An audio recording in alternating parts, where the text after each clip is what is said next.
travel to a faraway jungle to find the source, each having their own reasons. Welcome to the Tomb of Annihilation.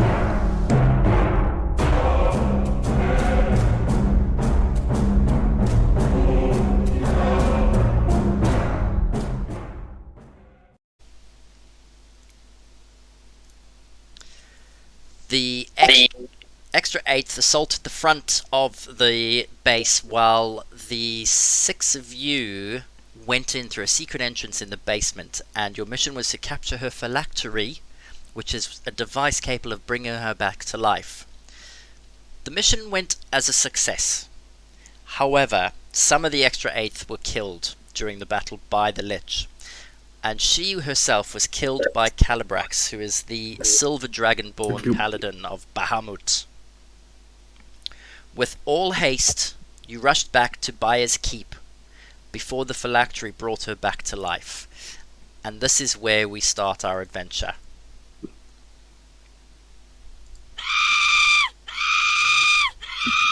Oh boy. That's pleasant. Her scream pierces the small cellar you're standing in. You look around the room. It is a small, wide cellar, with a torch lit on every wall and 2 near the door. Everyone here is wearing black hooded capes and matching face masks, save for the 3 in the center of the room. Sindra Sylvain, the slow-dying mage and your benefactor, stands deep in concentration, with her hands pressed to either side of her temples, a translucent beam of magic emanating from her forehead to the head of the robed figure that's floating in front of her. Standing next to the robed figure is Calibrax, the silver-scaled dragonborn paladin who's been prying the truth from the bound prisoner. The figure in the center is the woman that you've abducted, once beautiful, and still quite so, but only on one half of her face. The other half was sheared to the bone long ago, skull protruding past the remaining dead skin. Her nose, only a stub of flesh dangling off her face. She's bound with iron bands over her torso, arms, and legs.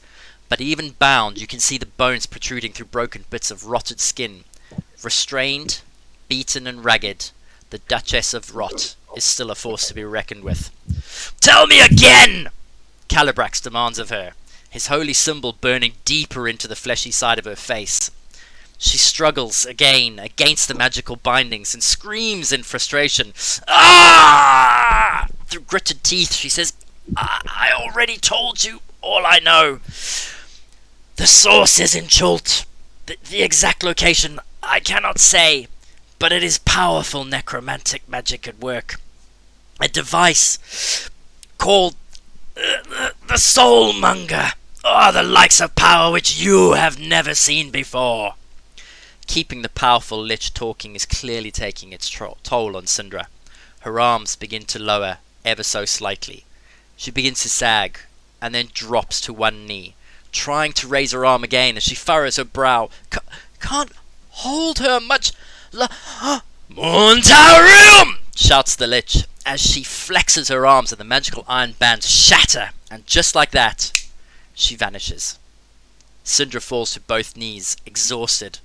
You rush over to help her as Calibrax looks over at Sindra, concern etched on his face. Sindra looks up and can see the desperation. You see the desperation dawning in her eyes. "We have to get out of here. Zeldara is now at full strength, and I have no doubt she will come after us." She struggles to stand up, and then suddenly Sindra's head whips around to face the cellar door, and that's when you hear it coming from further down the corridor.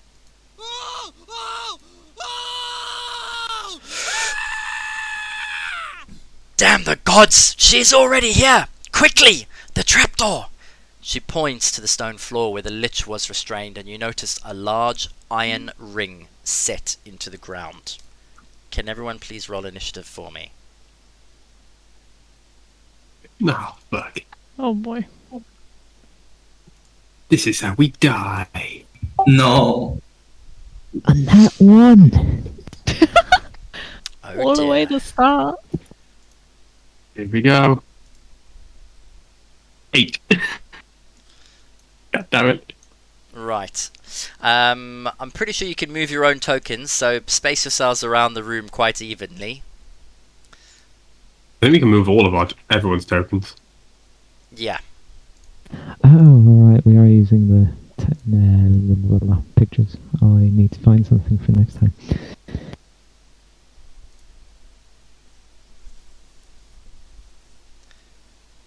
Who is Sylvain in the map?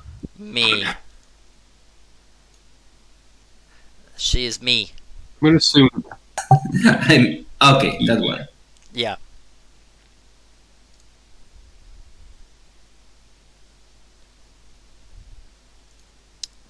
Right, let's go.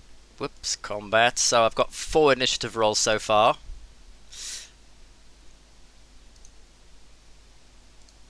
in 6 players. That doesn't add up. Who hasn't? Wait, we're No, going up. wait. I'm seeing 6. Who's not rolled? I've got Velrus from. I Looks like thought I rolled, but it doesn't seem like it. I can see everyone's. Yeah. I can see Lunan, Vargo, Jalena, Valdris, Dusted, and obviously me myself. Okay. Yeah. Mine doesn't seem to be loading. Let me see. So Velrus is in. Dusted Coal. Vargo is not in. Let's add him to the combat tracker. And Vargo, you rolled a 20. You rolled a 6, yeah? For initiative, yeah, a 6. And then Velrus is in. Marius is in. Jarlena is in. Lunan we're missing. I rolled it, and I can see it says 15, but it didn't add me. Yep, I can see it too. I've just popped you in. Alright, so. And I put Calibrax in. Jarlena, that means you're first. Oh boy. So, I'm going to put her there. The ring is just underneath where Calibrax is standing. Okay. DM, question. I would like to point out, you said that evil characters don't work in this. Well, one at a time. Yes, do it. Question, what was it?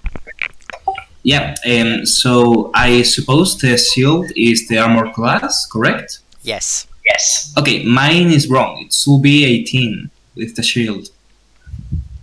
In the sheet, it's correct. On the sheet is correct. Are you... Let me see. It's Lunan. I am Lunan. Ah, so... Sorry, then Yeah, it's... this was my bug. So Lunan and Valrus, I don't see any pictures on your characters, by the way. Yeah, I haven't yes, added my because of the Aero Forge, I wasn't sure how we were doing that. I didn't know. I will find myself a picture for next time. So, let me just go into your inventory. Vargo, you actually need to go in your inventory and your equipment, and you need to equip your shield if you wanted to add. Oh, I think I have it equipped. No, I'm looking at it now, and you don't have it equipped. So if I click equip now, it changes to 18. And it should update. Yeah. Now it's Okay. updated. Thank you very much. Bonus. Good. I'm still waiting. Jolena, it is your turn. You are first in combat. So what, the screaming we heard came from the door. From Above us? down the corridor, yeah, the door to the north. Door to the north. And you said something about a ring. Sorry, I didn't quite. There is a iron ring set into the ground. Oh, And then the sound of Yeah, another fun. guard down the corridor dies. oh boy, what's the ring thing? There is a ring set into the ground, which is a trapdoor. Oh, okay. She will go and pull up the trapdoor. All right. What strength have you got? 13. A 13. Can you roll a strength check for me, please? Sure. Alright. Oh, okay, it's that button, I think. No. Sorry, it's... Oh, it was that button.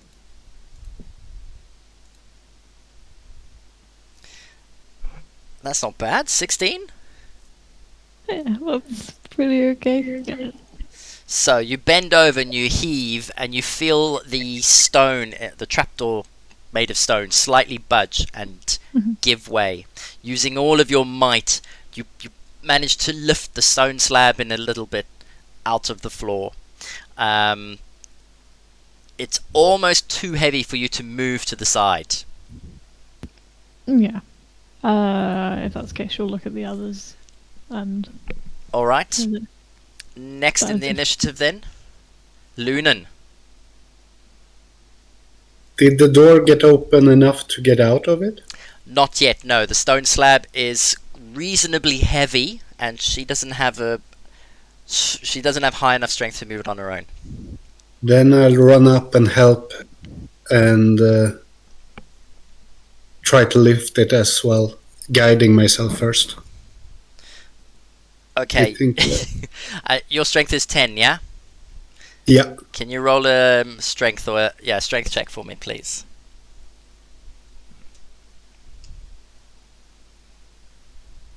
Plus the guidance, which gives me a D4 to add, but I don't think it will make a difference. Most likely not. You're gonna roll a d4.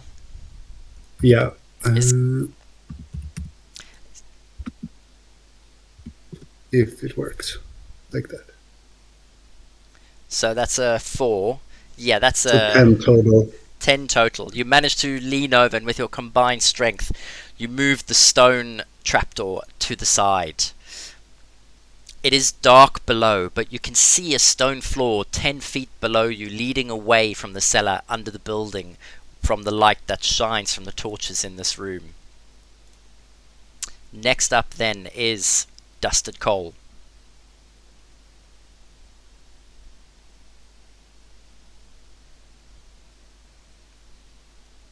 Next up, then, is Dusted Coal. Yeah.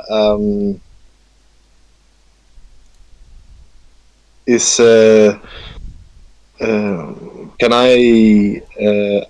Is these barrels actually here next to Dusted? Yes. Okay.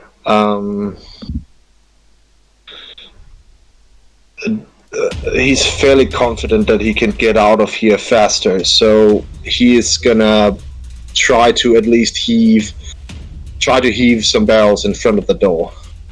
So you're going to spend your action barricading the door with barrels.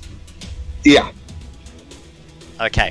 because I don't think that setting the door on fire will maybe slow the Lich, but since I don't know how this entire fucking keep is, I don't think that's a really, really good idea to do. So let's just start with this, okay? Perfect. All right, Marius, your turn. Shit. I am going to mage armor myself up Okay. because So you're going to charge mage armor on yourself, and then how heavy is the thing? The thing they're trying to lift?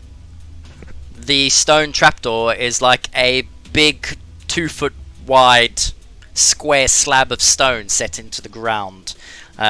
So it takes a combined strength of 20 to lift.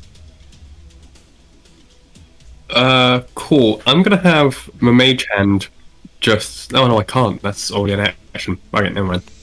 Cool. Okay, so Yeah. I'm gonna help with the thing as well, just using my 8 strength. okay. They've already moved the stone slab to the side, so there is in fact a gap now. Oh, cool. Let's just make it like that. So, and you've been able to see down into the cellar below. Mm-hmm. So you cast Mage Armor on yourself. Yes, that's my Alright. action. Next, I'm going to move a little bit closer. Why not? alright, next is Syndra, and she moves to the door and she starts to help Dusted Cole with the barricading, and she's also going to cast a spell. Vargo, your turn next. Okay, can you repeat me what did Lady Sylvain told us to do? She told you to run.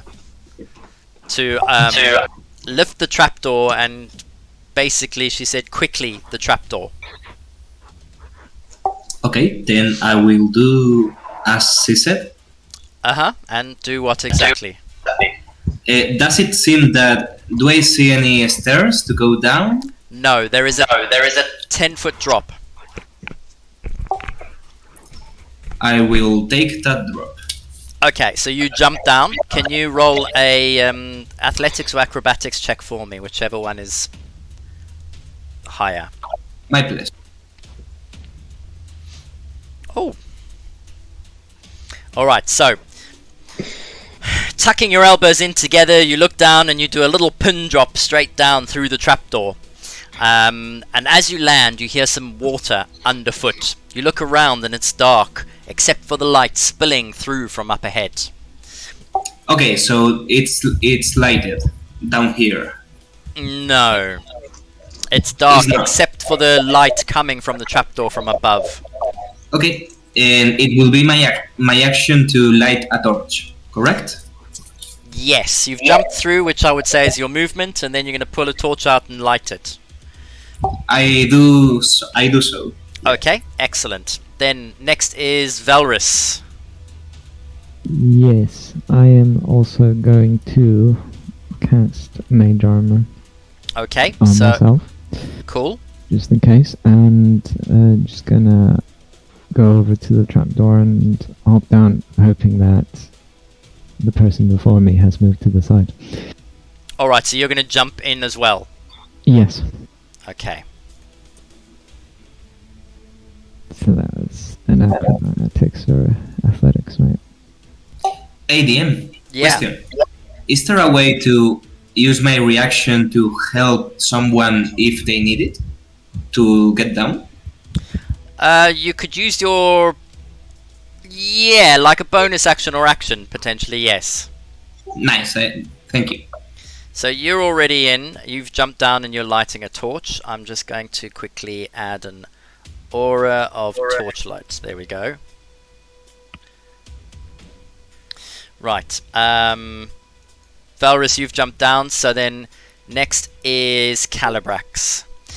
Okay. And Calibrax moves to Syndra and starts to have a word with her, and he starts to plead with her to get into the trapdoor. Alright. Top of the round. Next round.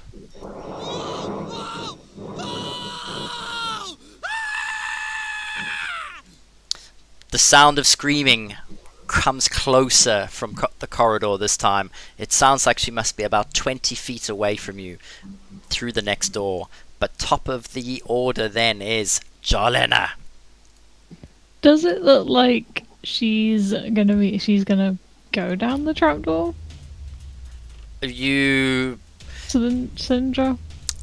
you couldn't tell, to be honest. You wouldn't be able to tell because she's not in the room. Who do you mean by she? Sorry. Oh gosh, Cylindra? Syndra? Syndra, yeah. Most likely. Well, roll an insight check. Where is it? Oh! Oh wait, that was a 20, I thought it was a 1. That is a natural 20. Nice. So you listen to a little bit of their conversation. Obviously, Calibrax is pleading with her to come, and she's just slapping his hands, and you can hear her saying, "I'm just getting my mage armor complete and up. I will be now down shortly." Oh, okay, so she is gonna make a move. Yeah, then Yes. knowing that, I will jump down the hole. Okay. Roll an acrobatics or athletics check for me, please.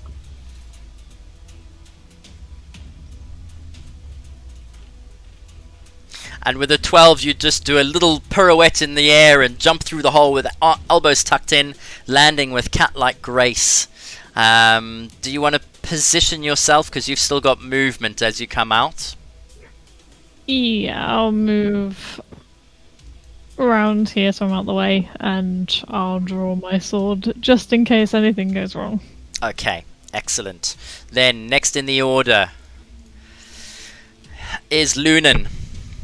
I'm feeling a bit lonely, jumping down the hole after the others. Okay, roll an acrobatics or an athletics check for me, please. Will do. Right. 16. Not a problem. You jump down the hole, landing on 2 sturdy feet, looking around. Torchlight lights up this area around you for 20 feet and further 10 feet of gloomy dimness beyond. Move your character to where you would like them to go, I please. would also like, if I'm allowed to, cast light on my shield. Okay, yeah. So We you have an additional light source. right. Let's go into auras. What light spell is the same as a torch? It says so. There we go. All right. The gloom is quite brightly lit now, and next up is Dusted Coal. Dusted is going to look around the room and realize that he is the only one left in a black cow that isn't jumped into the hole yet. He's going to look a little bit nervous towards Syndra or Sylvan? Syndra Sylvain is the lady's name. Syndra Sylvain, okay, thank you. And then look at Caladrax. Yeah. And then say it's paramount that she comes with us. He nods back at you. You see the agreement in his face. And but he's still there is something in his feet that doesn't want to move, but he's gonna jump down the hole regardless and rush towards the opening. Okay, then roll an acrobatics or athletics for me, please. Yeah, of course it's gonna be me looking like a fool. There we go. with cat-like grace. The cat. Like grace from the cat, obviously, but there we go. With cat-like grace, you tuck in your elbows and you take a little skip and a jump through the hole. And as you land, you spread all fours out, and both hind paws and forepaws, all 4 of them, touch the ground.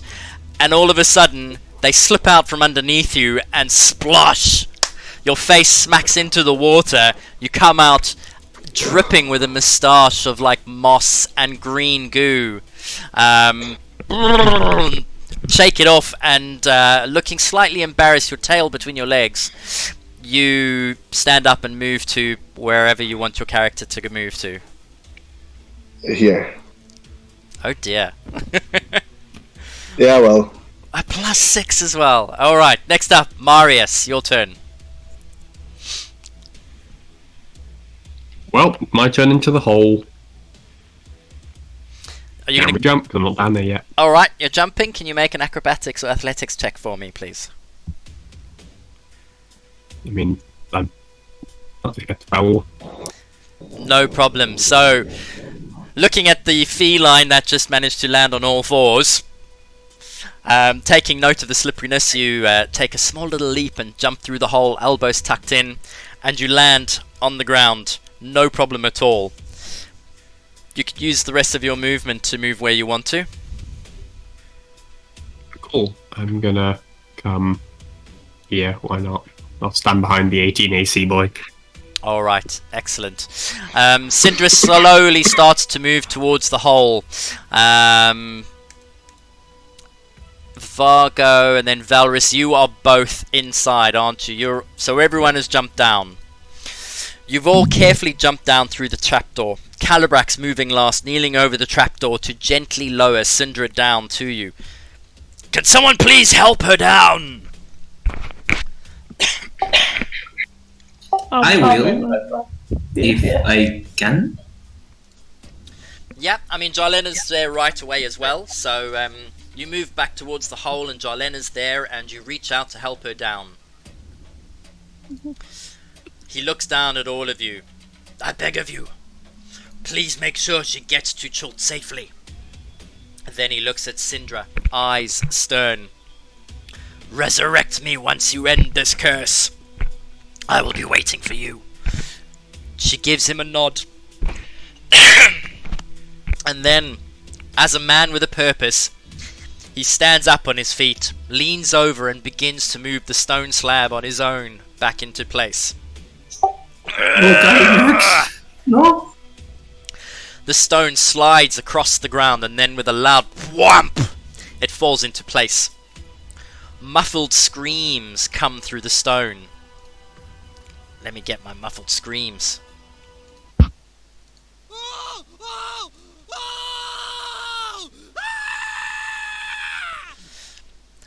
You hear a mighty crash and a bang, and you hear him shouting, "Come to me, Duchess!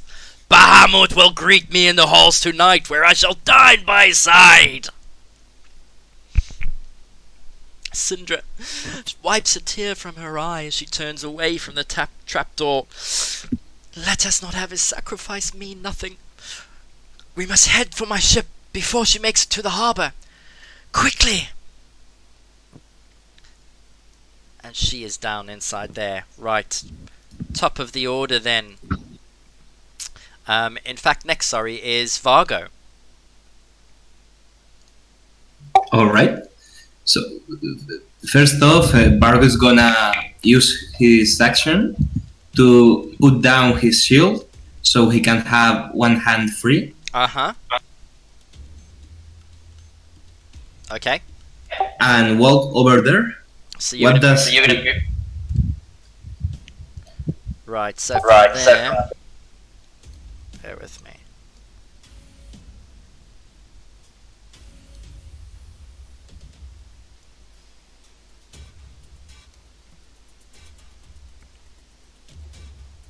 You can see that, yeah?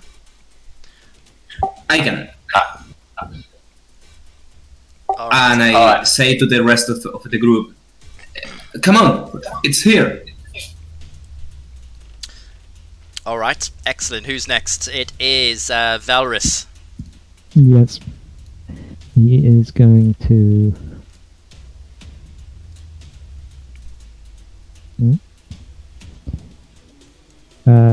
dash up to there. Alright, do you have a light source? I have dark vision. You do, but at the moment you are caught inside the radius of bright light, so your dark vision only works true. from dim. So I will In that say... You can see up to about there on that side. Let's go there on that side. Yeah. Is that all your movement? That is all my movement. Alright. Right then, next up. Jarlena, it is your turn.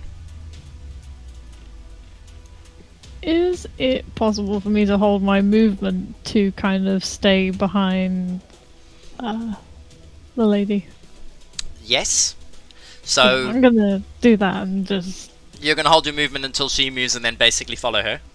Yeah, I'm gonna kind of stay behind her and make sure nothing, I guess, appears behind her and usher Okay. her along. Brave girl. Okay, yeah, you can do that, no problem. I might regret it, but well. Cool, cool. Right then, next up is Lunan. Yes. I will run up to here to begin with to see if I see anything more and then continue with my action moving. I think I will move another 1, 2, 3, 4, 5, somewhere around here just to see what's going on down here. No problem. So, yes, you get to there. Move back to the original space for me, would you please? I think it was there. No, the halfway point. Yeah. Yeah, there we go. Okay, just so I can see the circle of light that shines through. Yeah, I've already done that. Cool, no problem. Yeah. Alright, and then to your final position.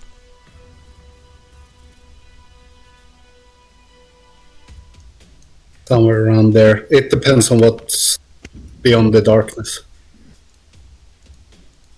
I think I have 5 more feet.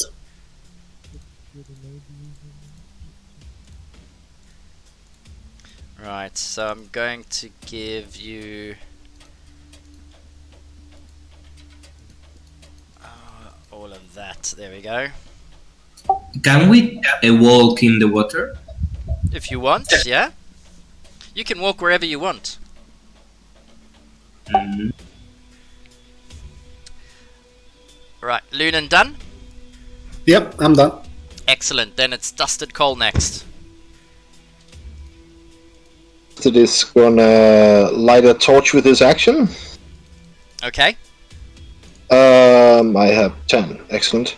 And then he is, with his other hand, he's gonna basically stretch it out toward, not stretch it out, but offer it to Syndra, and also delay my movement to actually support her Okay. when she walks.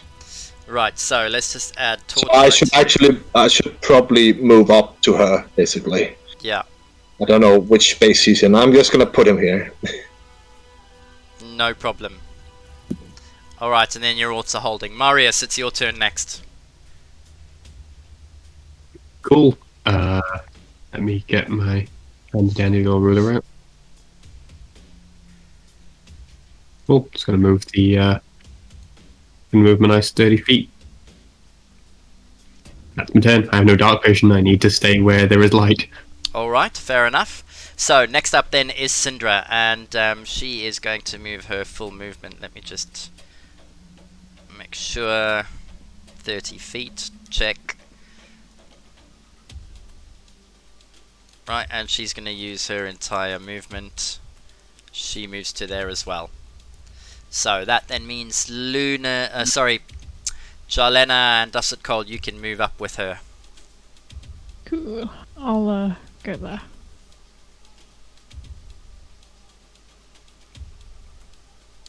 Okay, next is Vargo. Okay, so with my action, Barco is gonna cast a minor illusion around. Can I point in the map? Yes. Around there? Okay. Did you see that? Yeah.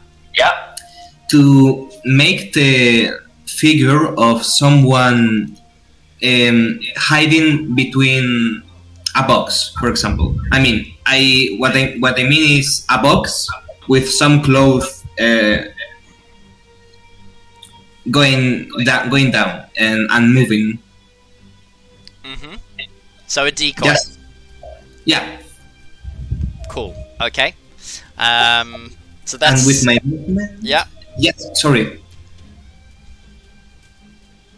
Go ahead.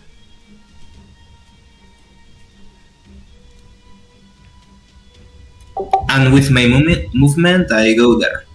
Excellent. All right. Then next up is Valrus. Yes, I would try and do something, but my sheet is having a moment right now. Oh, no, it's working actually. Oh, that might have been because I jumped into it quickly. Ah, maybe, maybe. Oh no, it's having a problem again. Something with the API check. Never mind, I'll just move on ahead over there.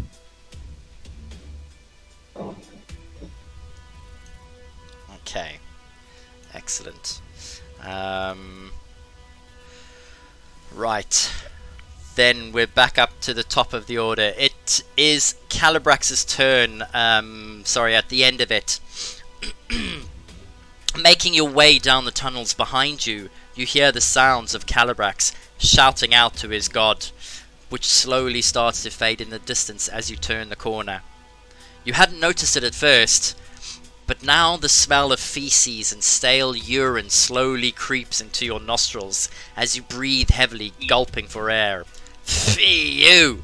Sewers! Syndra notices Dusted Cole's crumpled nose. Oh, I am really sorry, my friend, but it is the only route to my ship. We must set sail for Chult as soon as we exit, or all shall be lost. Jarlena, your turn. I'll do the same as last time, just ushering her to move Okay. faster. Okay, cool. Next up then is Lunan. Does anyone know the way out of here? I say as I'm looking at the water, trying to determine if it has a direction. Which one are you? You're 15, 20, 20. You're the front one.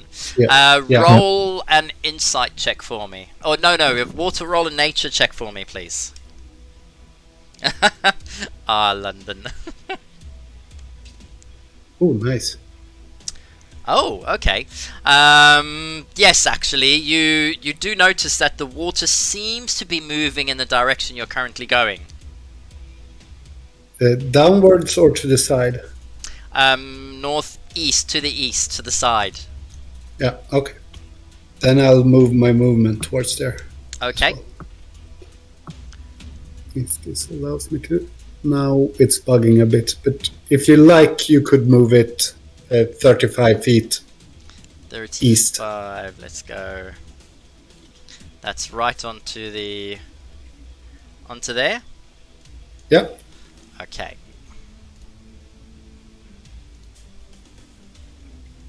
Let's go for a square firstly. So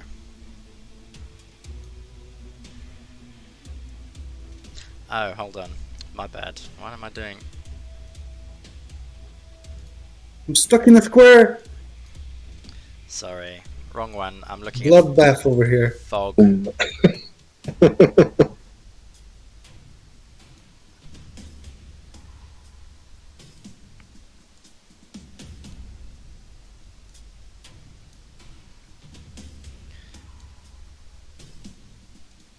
Okay.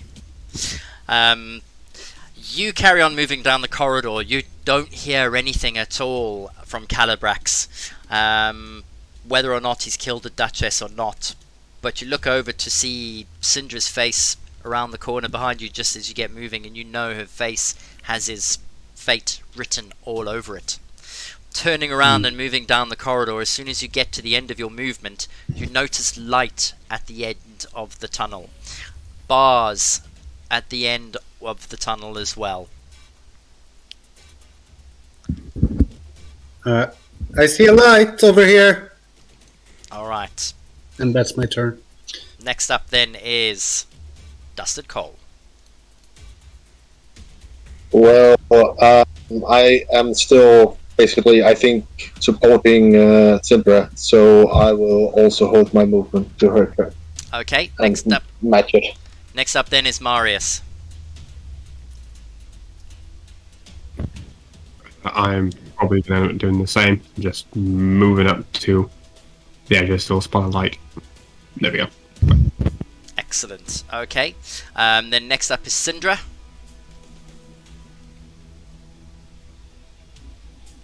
And she is going to use her movement as well. Right, she manages to move up to there.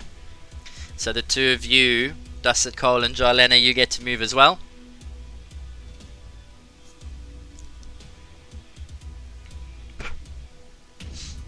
Vargo, it's your turn. Okay, since Bargo does not want to get wet, he's gonna move right there. Mm-hmm. That's my 30 feet. Okay. And can I put my torch around the corner just to make it seem like the light is coming from that hole? Yes. Without do you want to throw your torch around the corner? Yeah, that's it. Which way?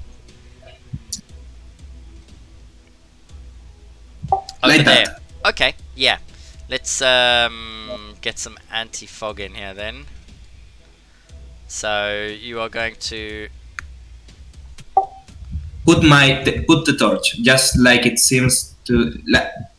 I want her to think that there might be people there. Yes. Gotcha. So, there is going to be... Circle... Is that my action or my interact with an object? That, I would say, would be a bonus action, really, because you're just dropping or tossing a torch. So, Alright? Yeah. Then I will use my action to make another minor illusion that just seems like a coat. Just a little bit off of the wall, like it seems like someone is making an ambush or someone is standing there Okay. as well. Alright, cool. Anything else? Yeah. That's all. Yeah. Alright then, next up is Valrys. Yes. I am going to again move 30 feet. Does there seem to be a decent opening through the bars into the light? A decent opening? Yes. Well, no, sorry, the bars you can't get past. One would have to actually go up to them. They're quite thin gaps in between them. If you are, can you squeeze through them? The answer is no. Okay, and is there any sort of other passage through it? No. No. At the moment, you are... So you're 45 feet away, so you would need to get closer to make a proper investigation check or insight check, but from where you are, no, you need to get through the bars and there's no visible way to get through them. Okay, then I will, just in case, dash, I suppose, and go here and have a look. Right, why don't you roll an investigation check for me? Yes, let me just refresh, because it's being weird. Investigation. I think the site's having a bit of a I'll just do a d20, I don't have any bonus anyways. That's a 3. From where you are, no, you cannot tell straight away. Fair enough. Alright, so, the end of the turn. From behind you, you all of a sudden hear an almighty crash. Stone exploding and breaking. And you hear another screech coming from the trapdoor. And then it sounds like the battle and Calibrax and the Lich has ended, and then you hear a splash in the tunnel behind you.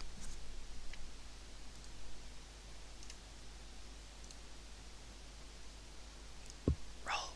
There we go. Alright. Jarlena, top of the order. It is your turn. How heavy does it look like this lady weighs, and how much would it inhibit my movement if I were to pick her up and run with her? Syndra, Yeah. she's very slight. She's reasonably mature and old, so I would definitely say you need to make a strength check to see if you can pick her up. Your strength is 13. Yeah. I mean, you might be able to do it. She's a half elf and she's of medium weight. Sorry, she's a human and she's medium weight, so yeah, I mean, you could do it. Strength check would be fine. Okay. Would it be like half movement after that, or? You would be encumbered, so yes, you would probably get a penalty, most likely. I wouldn't. We wouldn't move any faster. No. Carrying a creature is half movement anyway. Yeah. Yeah, I'll just whisper in her ear, very stressed, that we need to hurry up because that lady, the evil lady, is on her way, and she sounds very close. Noted. You'd better start running, my dear. I just shake my head at her. So, are you going to move or are you going to hold your action? I'm gonna wait until she moves. Okay. Brave girl. Right, next up then. Right.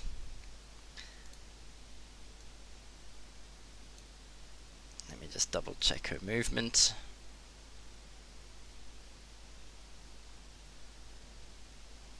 It's a little bit slow tonight, isn't it? Alright. Oh, I actually have to do this first.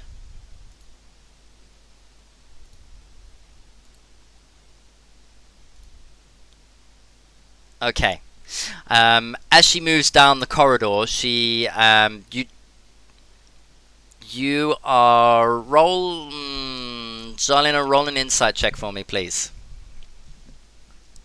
1 minute. I just have to refresh because I think the API keeps crashing.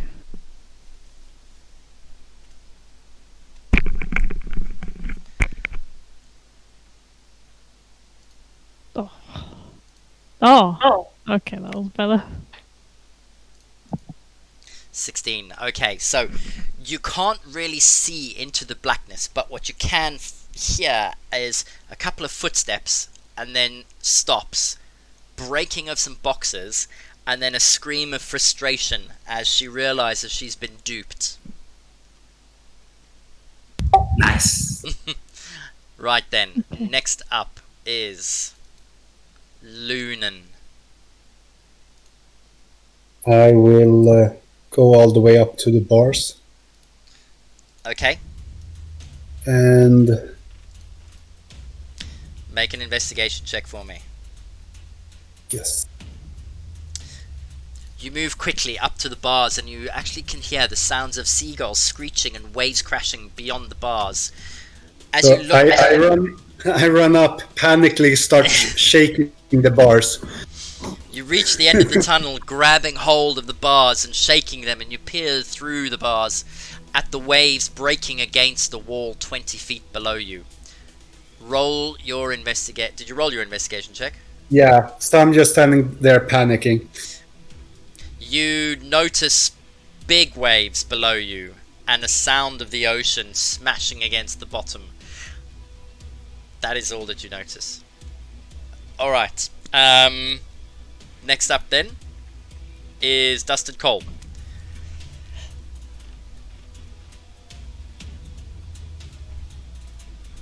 Yes, it's me. Okay.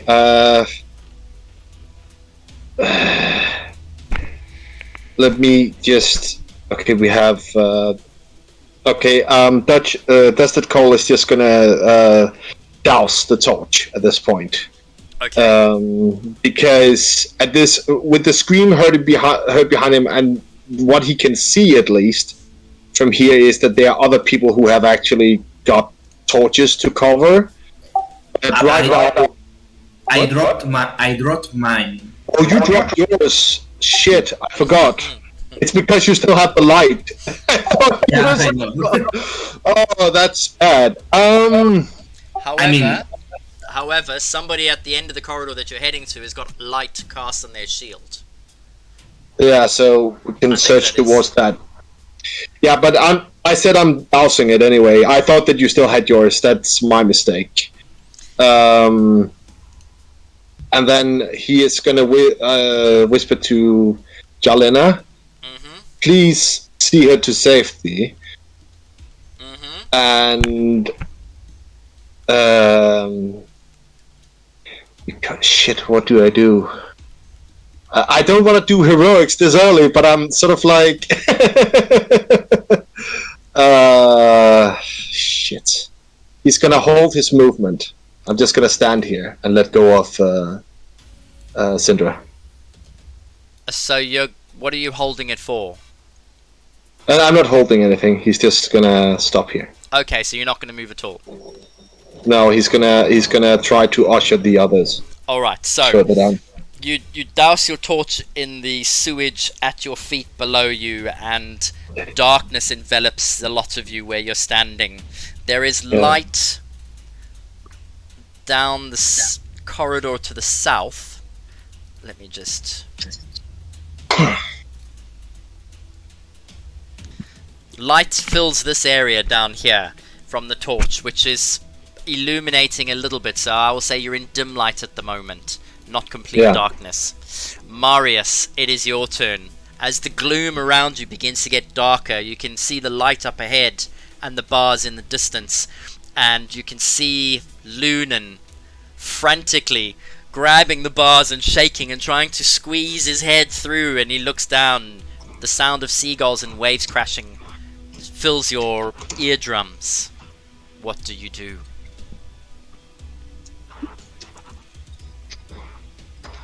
Oh, for the god's sake, can we get a move on? And I'm going to dash down here. That's my action there. Okay. Do we have weapons, or do we not? Bash them open, will you? Is that your turn? That's my turn. Alright. Gonna X. take out my focus and just say, can't really bash much for this. Right, Syndra's turn, and she is going to use her movement as well. And she's going to run towards there. Yeah, I'll run behind her, and as I run past Dusty Cole, I'm gonna try and grab him and say, "We don't need any more heroes today." We don't need another hero! Just like that. Yep. Alright. 1, 2, 3, 4, I 5. hated that so much. I can move there now. How do you signal? Now she'll grab your arm and I guess try and pull you, but if you resist too much, she won't pull you enough so you fall over or anything. The question is, Dusted, do you resist or not? I think he is gonna move a bit, but since I already used some of my movement, it's not that far. So he's still sort of trying to keep an eye on everybody. Are you resisting the pull from Jarlena or No, not? I'm not. I'm not resisting it. In which case, Jarlena, you won't get to move all your movement. I'm going to say you move to about there and bring him with you. Yeah, that's fine. Alright then. Next up is Vargo.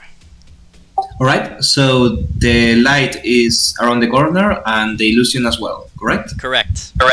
Nice. Then Bargo is gonna use all his movement. Mm-hmm.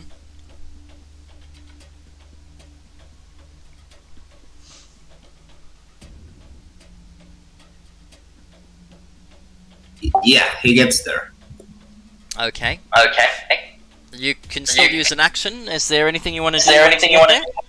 I use my dash action Oh, right. to get until. Alright, so that's your turn done.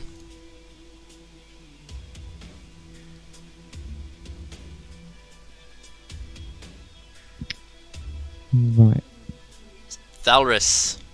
Yes, he is going to quickly move over here and have a look if there's another way out down southwards, or if it just leads to a dead end or something.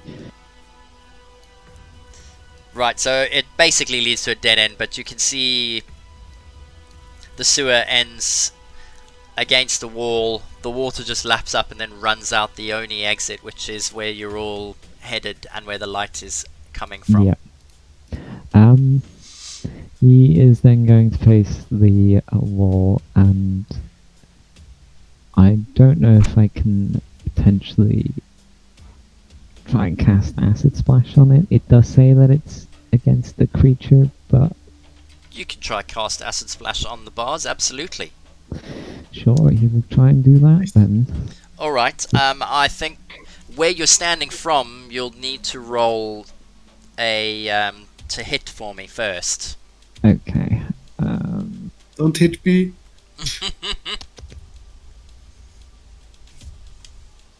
There we go. Oh, nice. Okay. Now I am going to roll a saving throw for the iron. Okay, and now roll your damage. Okay. So Wow. amazing. Alright, Are you okay, Valrus? you cast Wait, your action splash. And just as the magic flies out, this green goo slaps into the iron bars, and you see it pop and fizzle and steam, and a little bit of metal slowly starts to melt in one of the places where you are. But because I rolled so well, most of it slides off, but it takes 1 point of damage. Nice. Right. Next up then is Charlena. Top of the round. I'm gonna keep making sure these two are moving. I do need to very quickly check something first. Oh, did I see the acid splash? Yes, you did. I would say so. Would I be able to do a ray of frost at it? What's the 60 range? foot. Is it 60? Let's have a quick Yeah. see. Yeah, I mean you're 55 feet away, so absolutely you could try and do a ray of frost. Yeah, right on the same. Well, I'm gonna try and aim for the same spot the acid splash. Acid splash it. Okay, so you're gonna be precise and you're gonna call your shot. Is that right? Yeah. Bearing in mind these are bars. How wide is the ray of frost? I do not Yeah, know. like how an wide inch. it- Probably not very wide. Yeah.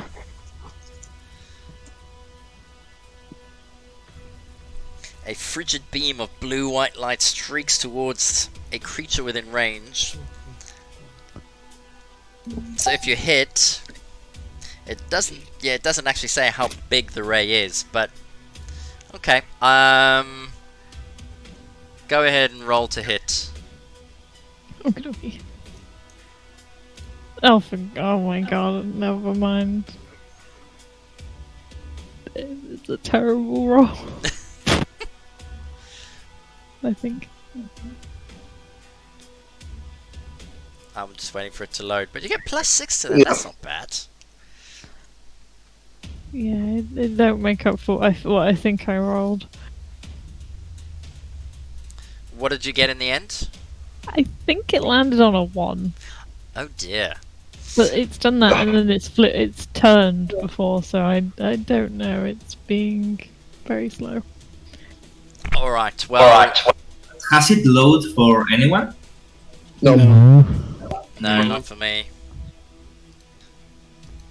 In dice purgatory. I know. Right, well you cast your ray of frost and a streak flashes out.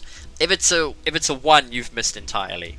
Oh yeah, I know. +6 with a 7. The bars aren't going anywhere, so I will say you managed to clip something if it's higher than a 1.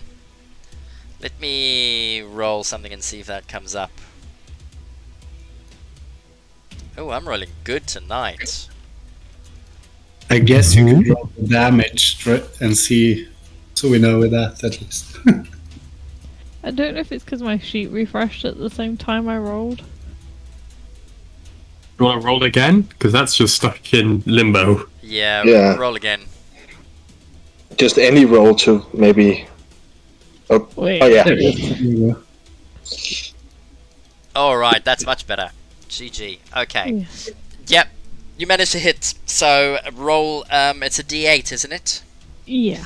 Alright, and the bars reduce their speed by 10 feet.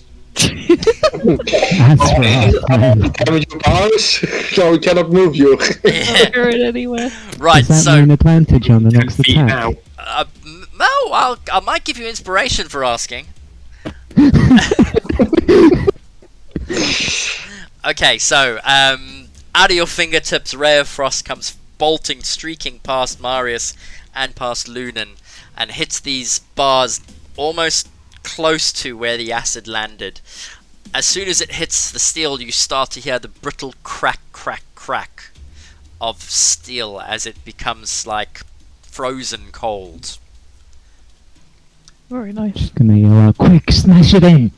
Right, next up.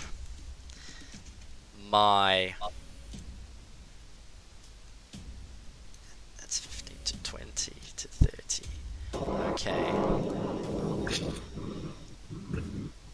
She is going to dash down there. As she gets to the end of her movement, Dusted Coal, you hear from behind you about 30 feet the grunting, screaming, frustrated cries of the Lich 40 feet away from you. She's closing. Next up is Lunan.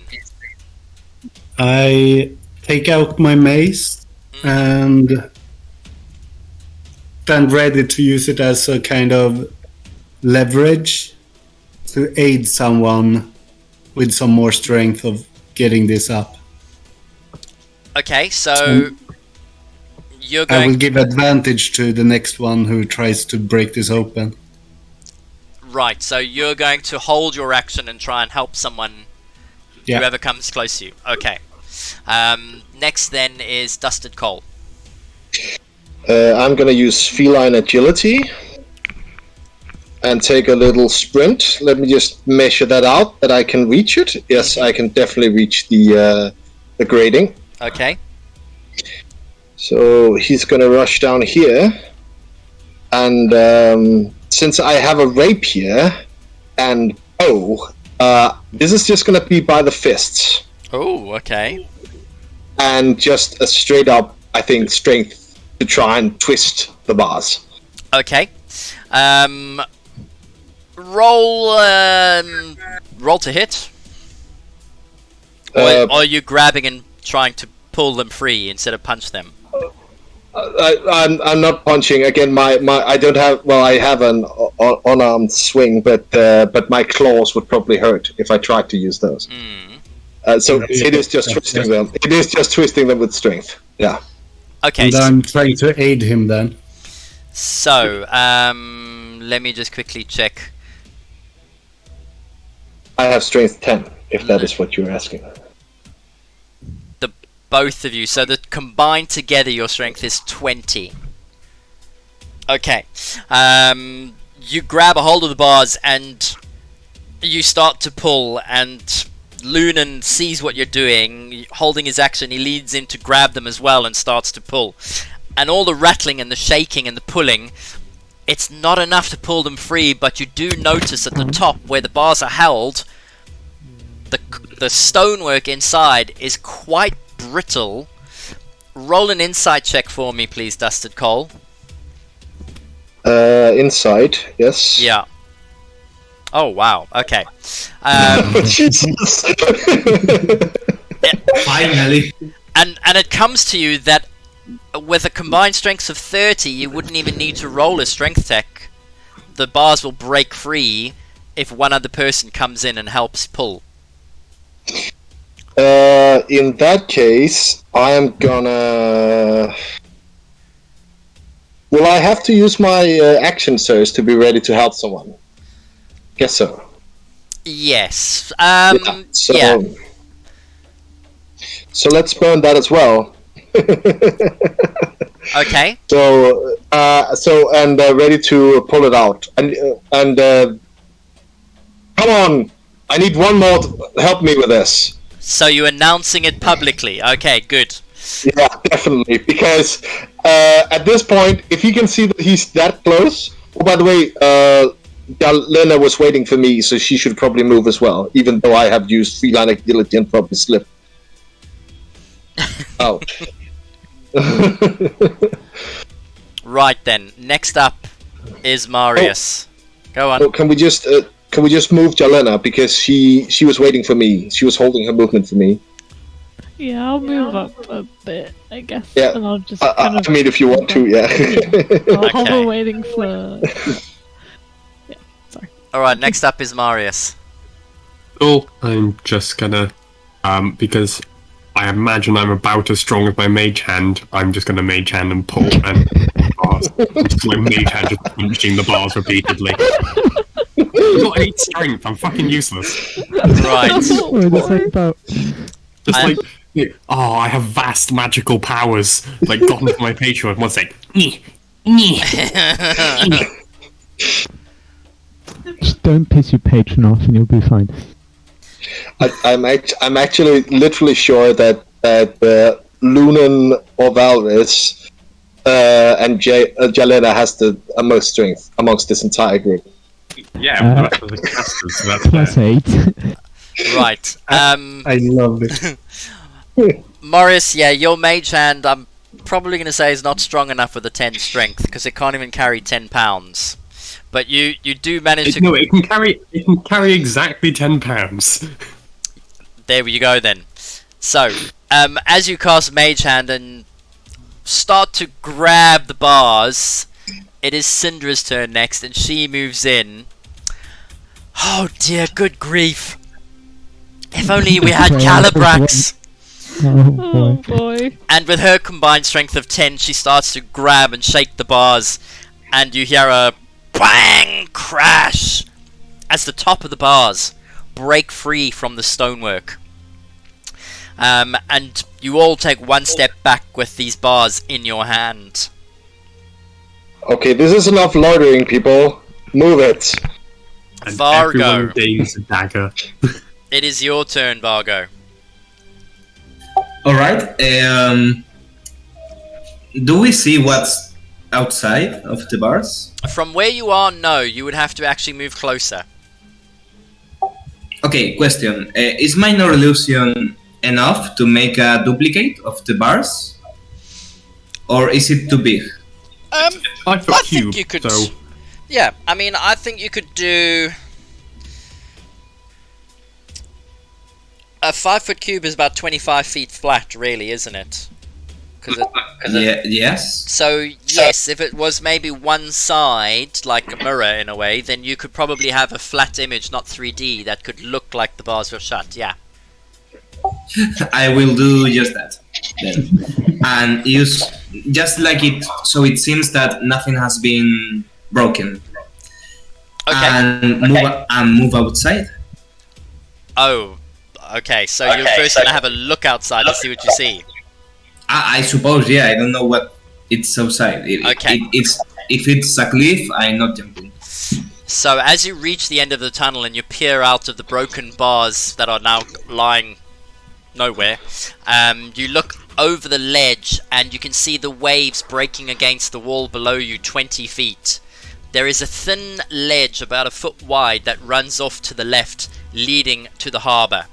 The ledge itself is covered in green slime and sewage as the sewage pours over the lip of the tunnel and into the ocean.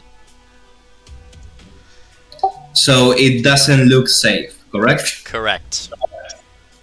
Let me look my explorer's pack. Oh well. Anyway, I use my action, so now it's Okay. yeah. Then, Valrus, it is your turn.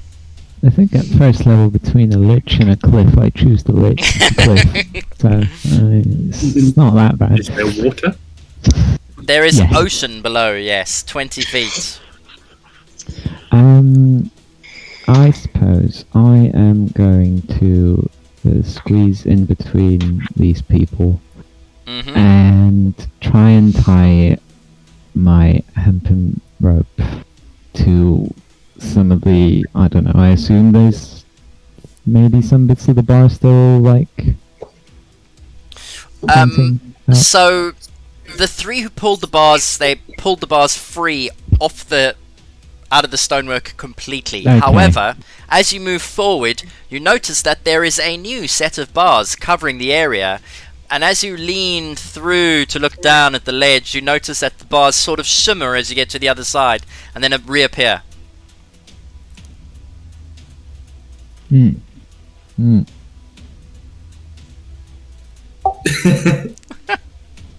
Nothing to tie a rope to, and I'll just. Do I want to risk it and just. No other option really. I'm gonna climb out and try and shinny on the ledge carefully, I guess. Okay. Can you roll an acrobatics or athletics check for me, please?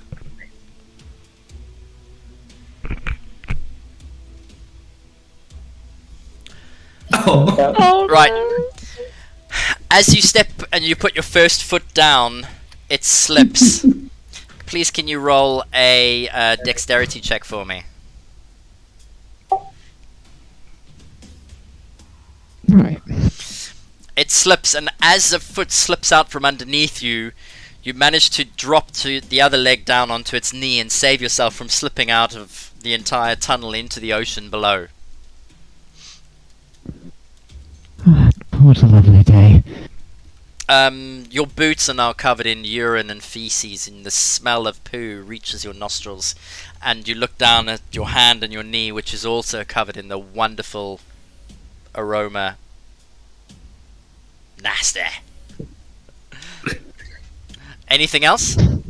Gonna try and keep moving towards the harbor, that's it. So you're going to carry on going?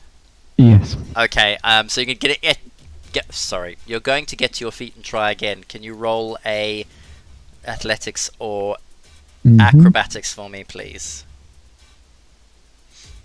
Still not great. No, still not great. As you put your foot down again, it slips. I need you to roll a dex save for me, please. Alright, you managed to save yourself again, but this time you've slipped a little bit further out, and now you're actually literally covered in shit. It's not a pleasant sight, and you're lying on your stomach in the edge of the tunnel, scrabbling to get to your feet. I'm gonna say that's your movement. Jarlena, it is the beginning of the next round, and you are up. Is there anything inside the bars that we can tie a rope to that is secure? Like, not the bars, but like kind of near where the exit is? Anything that looks secure enough? No. Pittons are for. No. She's gonna move a bit closer and ask if anyone has any kind of climbing equipment. Anyone? I have a rope. We rope, we have pittons. Now, who's Shove got that shit in. well, if you've got pittons on your character sheet. Yeah, I don't know. How Explorer's pack boy does.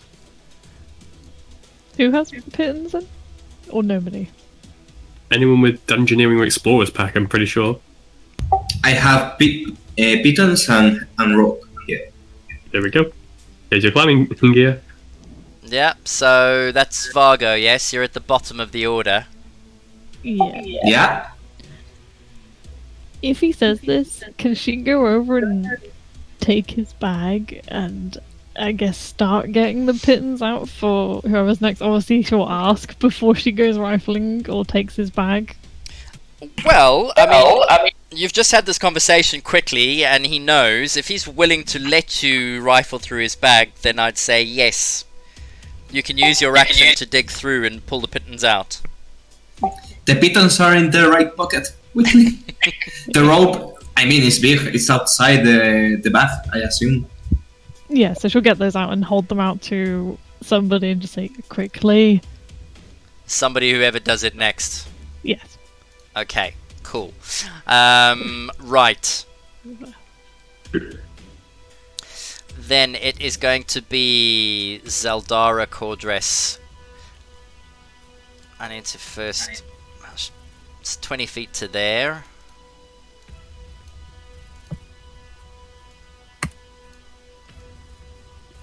She's only got 30 feet of movement. She is actually going to dash.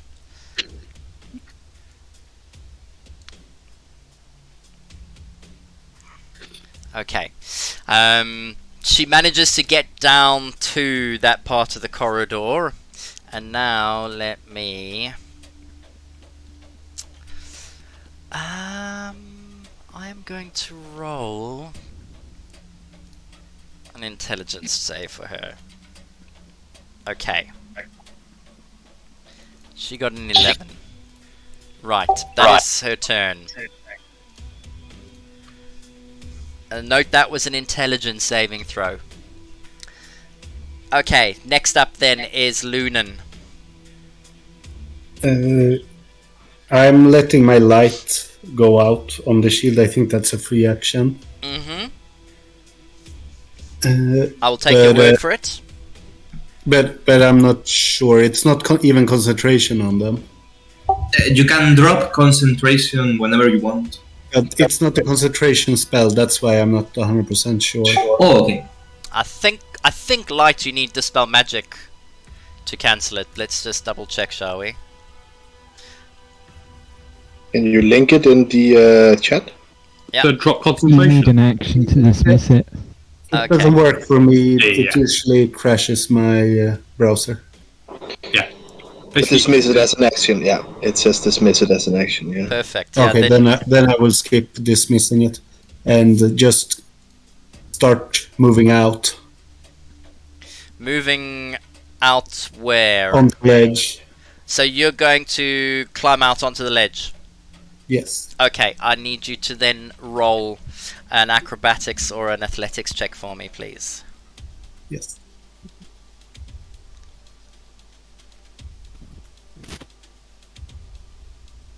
It's Time an to get 11. covered in shit. I already am. I was standing in the sewage 2 seconds ago. Okay, so you manage to take one step into the sewage and you do not slip. As you step out onto the ledge, that's not you, that's you over there. You manage to shimmy yourself slowly along. Can you roll another acrobatics check for me, please?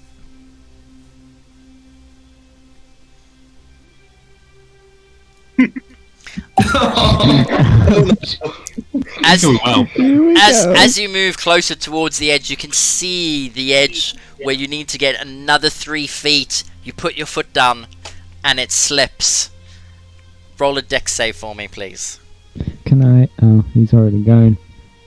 Oh, It's fine. you scrabble and you manage to pull your foot up. Whew, breathing out a sigh of relief as you don't fall 20 feet down into the ocean below. Do you carry on? Yeah, I will continue. Alright, roll another check for me, please. Come on. Yes.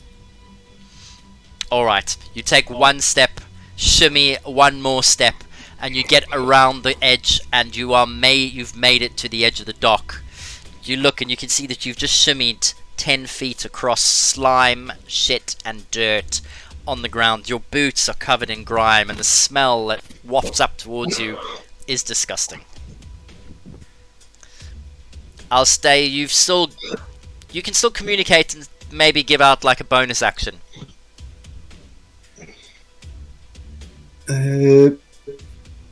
It's only 10 feet, but be careful. It's really shitty. The situation too. Yeah. Okay, is that you done? If I'm allowed to, I would like to throw the end of my rope towards the opening, but I suspect that's too much.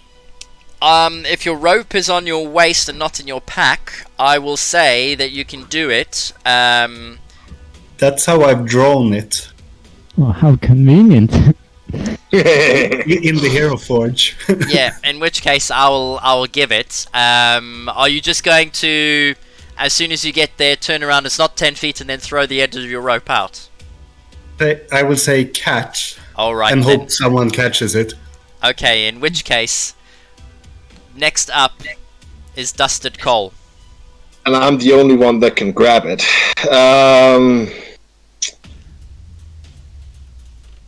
Is it? Yeah, I have to react on the grabbing first. I'll try to grab for the rope. Alright, so you use That your just means reaction something. to grab for the rope. Why don't you just roll a dex check for me with advantage, because he's told you it's coming.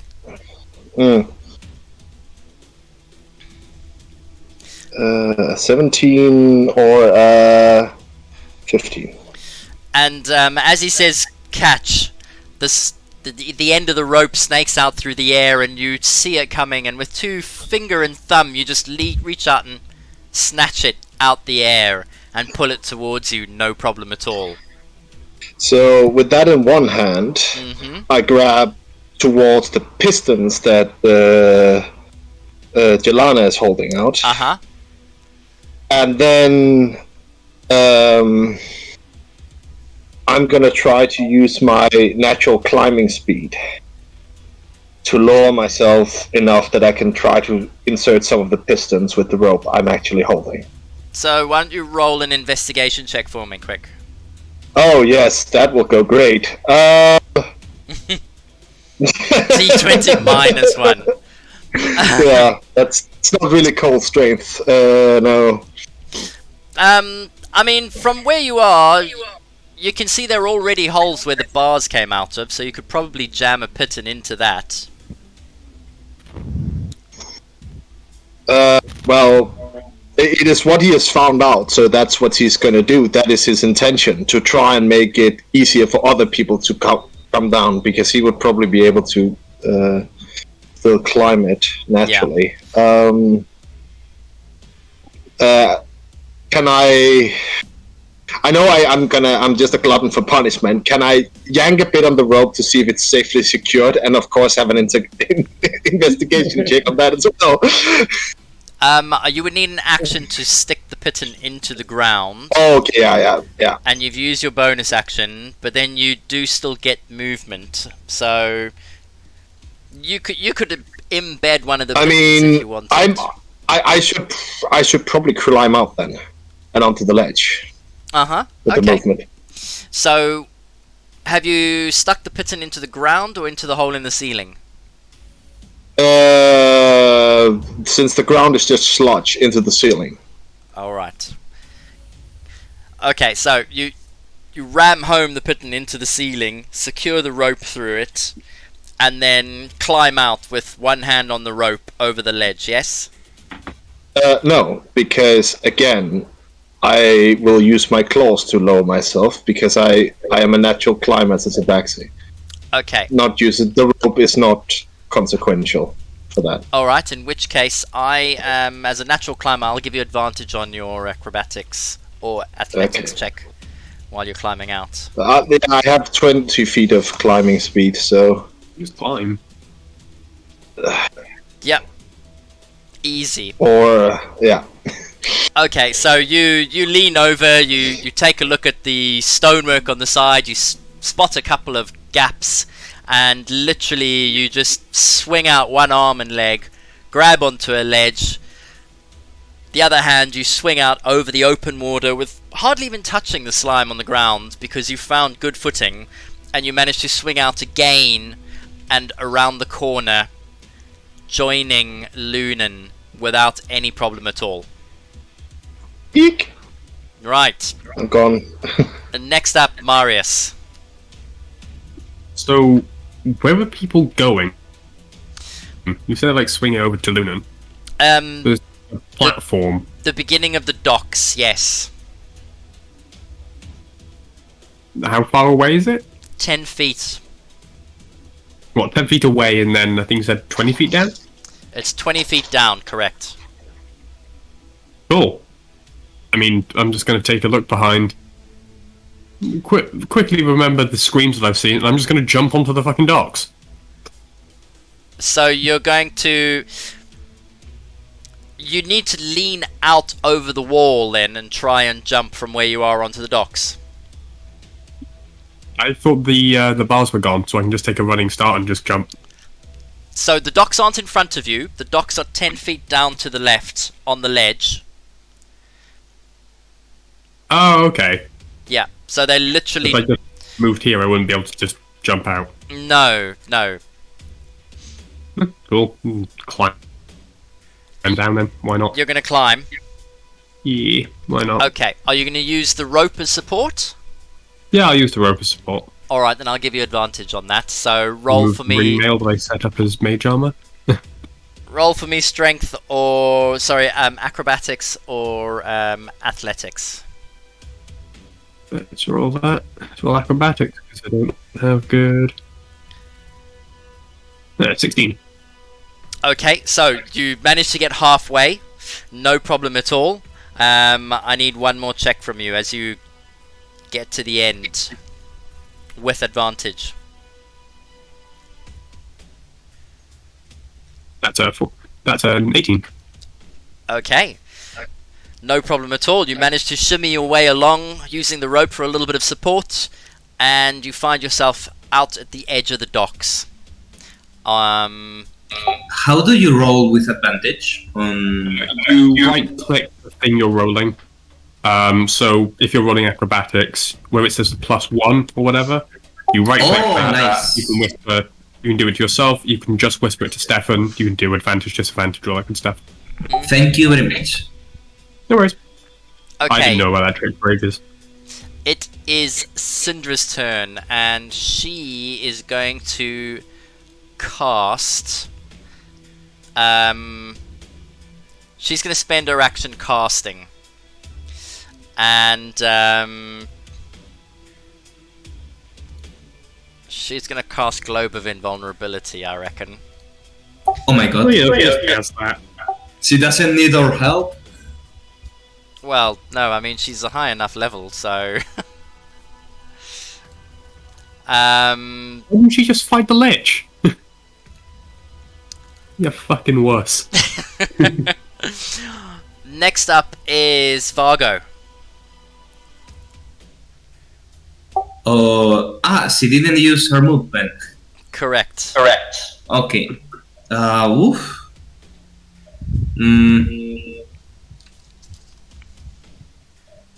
Yeah, Vargo's gonna try to climb down. Yeah. Okay. Are you going to be using the rope as a support? How is the rope looking? Does it seem like it will hold more people? At the moment, it's nobody is using the rope at all. They've all made it across so far. Alright, I'm gonna try to keep the rope for our companion here. Yeah, Bargo is just gonna miss the step where everyone is. Do you need to see the side, do you? Yep, I can. I mean, I thought the shield of our friend Lunan was light, correct? Mm-hmm. No, wait, oh yeah, But you left I'm the shield on. outside now. Oh, so it's not lighted. Correct. In that case, I guess there's some light through the hole. oh, that's correct. I do not see them. Actually, if I pick up the, if I see through the illusion, I do not see them. Is that a question? Yep. Do I see my companions? Around the corner, if you lean out and take a look around the corner, then you can just about see them, yes. Yeah, then I do that and use Misty Step. Try to let the rope for our for Lady Sylvain. Yeah. Okay, cool. And your Misty Step is how many 30 feet? 30, isn't it? Yep. Alright, so leaning out, holding onto the rope, you can see the edge of the dock and you can see everyone else crowded around over there. You cast Misty Step and boom. You manage to arrive, no problem. Next up is Valris. Yes. Can I then grab the rope and head on down to... Absolutely, please. Yes. So, you make your way out onto the ledge and roll with advantage for me, please. Yes. Hopefully I can. No, nothing is loading. Yeah. Yeah, literally nothing is loading at all. I wonder, let me see if I pause the music. It's not even come up on mine either. Yeah, I had to refresh because my sheet got messed up again, and now it's not even showing the map or anything. Oops.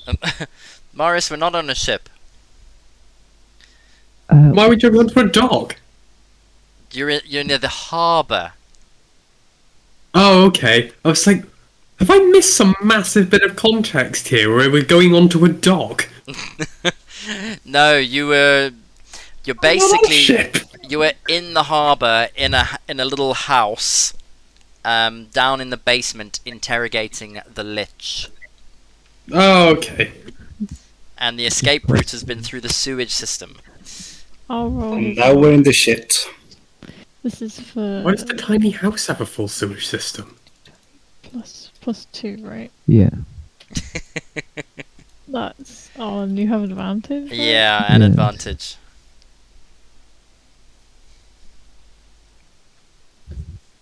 I'm sorry, my rolls are like the worst thing you could ask for right now. Yeah.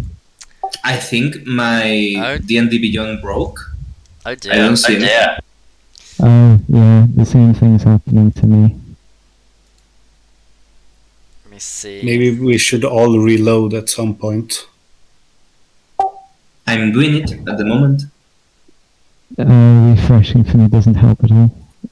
Rachel, did you do a manual roll or did you do a check?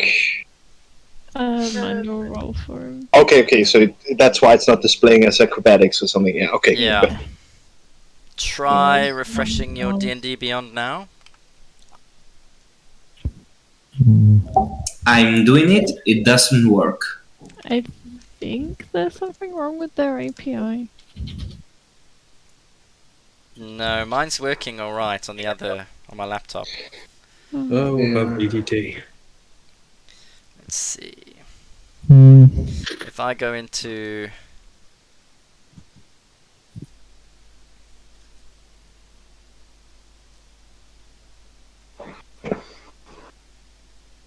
Yeah, it's taking a while to load at the moment, isn't it? Yeah, and I just refreshed it and I got, whoops, we rolled a 1 on your authentication check. We're heading into the town to visit the blacksmith for repairs. Try again after a short rest. I'm not waiting 2 hours for this. Mm. Okay, so I'm now in a tavern That... for some reason. Yeah, this is. Beholders of It loaded. Yeah, now it loaded for me as well. Alright, well I'm just waiting for the sheet. Yeah, I've rolled for you, and I got a 7 and a 19. You want to take Okay, Yeah, okay. take those instead. Yes, I can deal with a 90. Okay, then...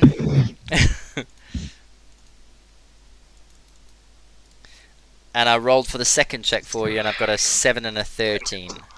Okay. Alright, so... Felris, you managed to make it out as well. It is now Jarlena. Before I go out, I'm just gonna freeze the piton in place Mm-hmm. with another. Oh god, what's the spell called? Whatever. Ray it of is. Frost. Ray of Frost. Thank you. Okay. Seeing as you're quite close, I mean, I'll probably say you don't need to roll anything. Except where you're trying to freeze the piton into the stonework. Yeah, she's just being overly cautious. Okay. And then You she'll need to roll that. She just puts her hands through Scotland. Valrus, that does show up, yes. Right, I still can't see it though, which is a shame. Yeah, it's not working at the moment. It must be down for a bit. Alright, Jarlena, no problem. And then I'll grab the rope and start moving. Uh-huh. Alright then. Why don't you roll some acrobatics or some athletics for me, please? Do I get advantage with the rope or? Yes, you do. Hell yeah. Alright. Oh, Yeah, I can say like this. Right now, I don't have access to my character nor the gameplay. And I, D&D is I, wrong for me. yeah, the same for me. Yeah. Hold on, let me just type. I can get access to my character on D&D Beyond, just not the extension.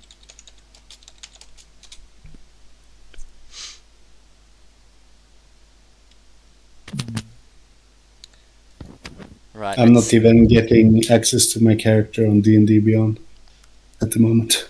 No, and now I cannot. I can either. I could before. Now I cannot. Let's see. It is D&D Beyond that is having an issue. Mm. I've just got confirmation from the moderator at Above VTT. Oh, bastards. Yeah. Mm. So, Yes. Valrus, you'll just have to sit next to Jarlena for now. Yep. Yep. Let's just get through this quickly. So Jarlena, you make it out. Acrobatics and acrobatics. So you've done both, yes? yes. Okay. Just in time as well. Anything you managed to get there? You've still got a bonus action or something? I don't think I have anything that's a bonus action.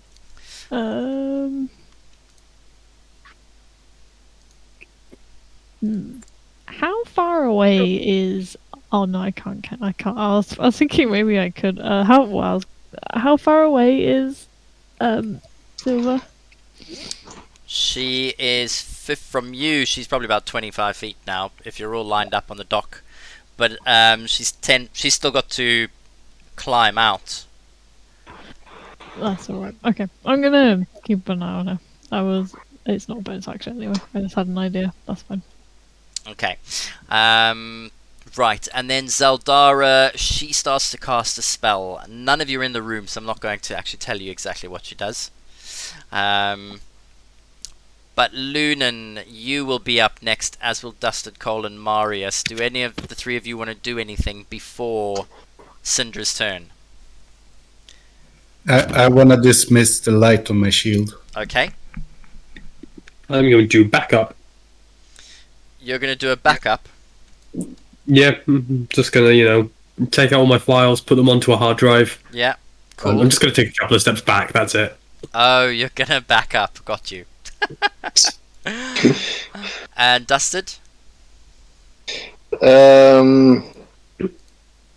No, I'm just gonna hold my action if I have to grab onto someone that still has difficulty climbing down, because I'm still aware that we're missing one, and I don't know that she's casting a spell, so he's Correct. sort of like waiting for her to climb down. Correct. Alright, then, in which case, you hear Syndra casting a spell at the same time as well, and she pops out around the corner, and using the rope for a little bit of assistance, tiptoes and manages to make it onto the dock as well. Once on the dock itself, Syndra passes you and heads straight for the gangway halfway down the dock port.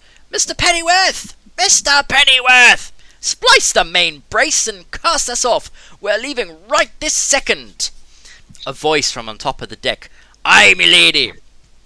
And a gruff chap in a rumpled white shirt turns away from her and shouts, You heard her, lads! Get that rigging up and up to it! Cast off! You follow her up the gangway aboard the Mermaid's Tail. And after lots of people running around on deck getting things in order, the ship slowly pulls away from the dock. Syndra appears to be creating a gust of wind at the back of the ship to help speed it along. As you look out over the harbour quarter, you can see that flames have started to rise from the inconspicuous house where you interrogated the Duchess of Rot, the place where Calabrax, faithful paladin of Bahamut, gave his life to save yours. The only way to bring him back is to find this soulmonger that is preventing priests and clerics from raising the dead. It is also the reason Syndra is now slowly dying.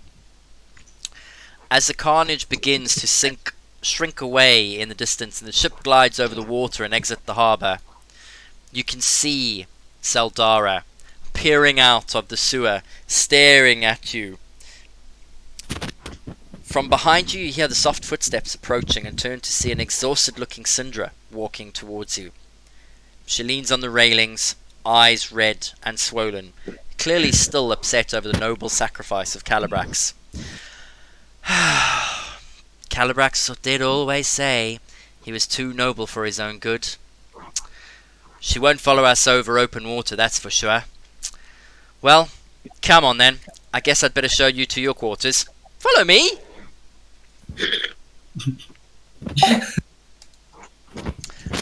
Right, and we will take our break there. What was the name of the ship again? Sorry. The Mermaid's Tale.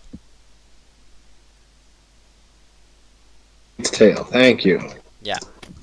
I vote we take a 10-minute break. Hopefully D&D Beyond will be up and running. Fingers crossed. Yes. It's... I assume I'm a rope pourer now. No. She'll give you back your stuff.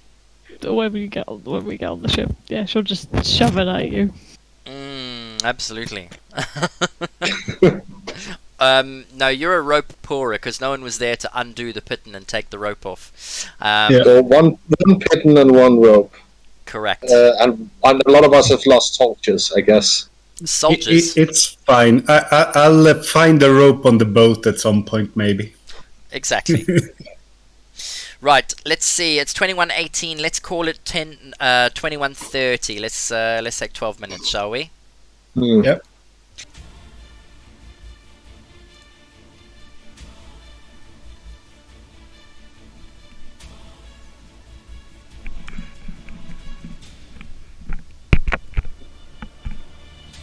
And we return.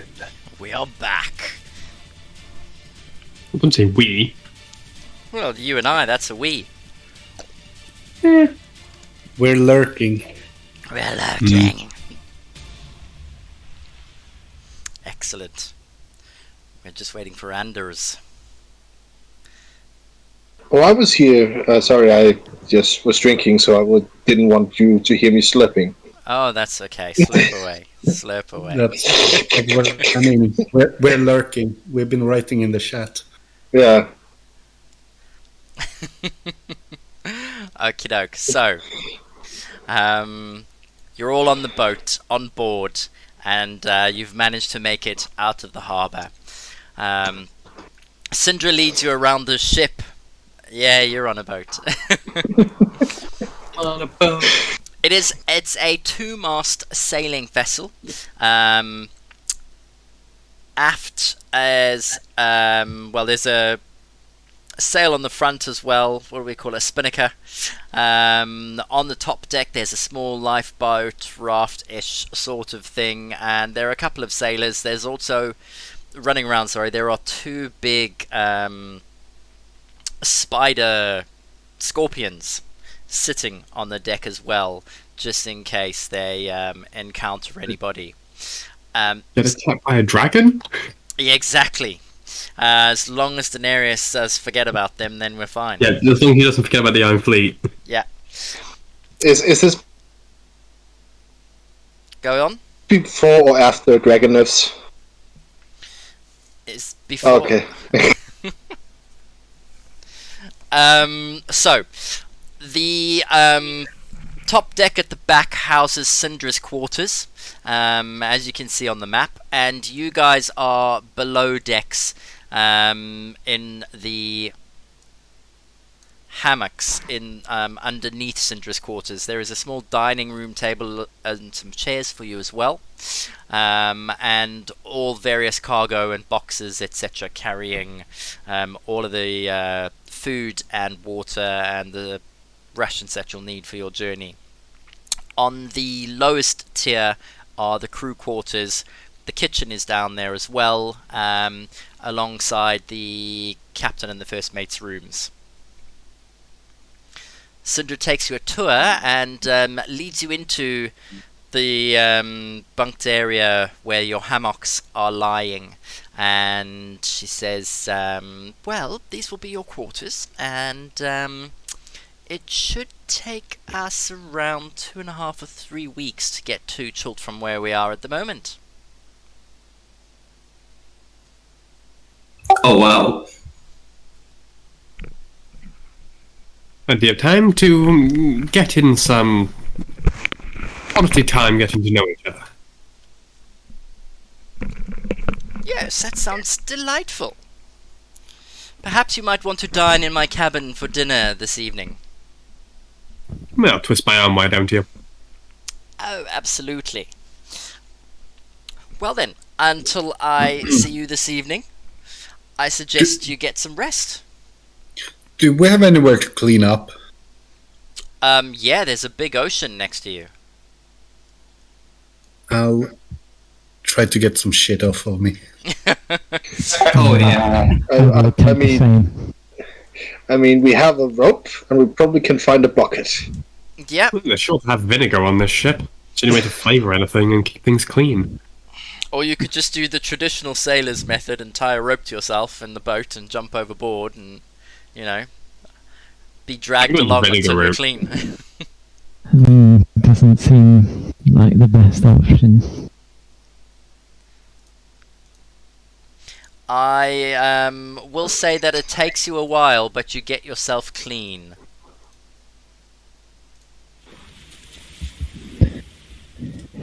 Well then, now that we're not being pursued by a lich through the sewers, I imagine introductions are in order. We all know why we're here. Well, on the surface level, we don't need to pry.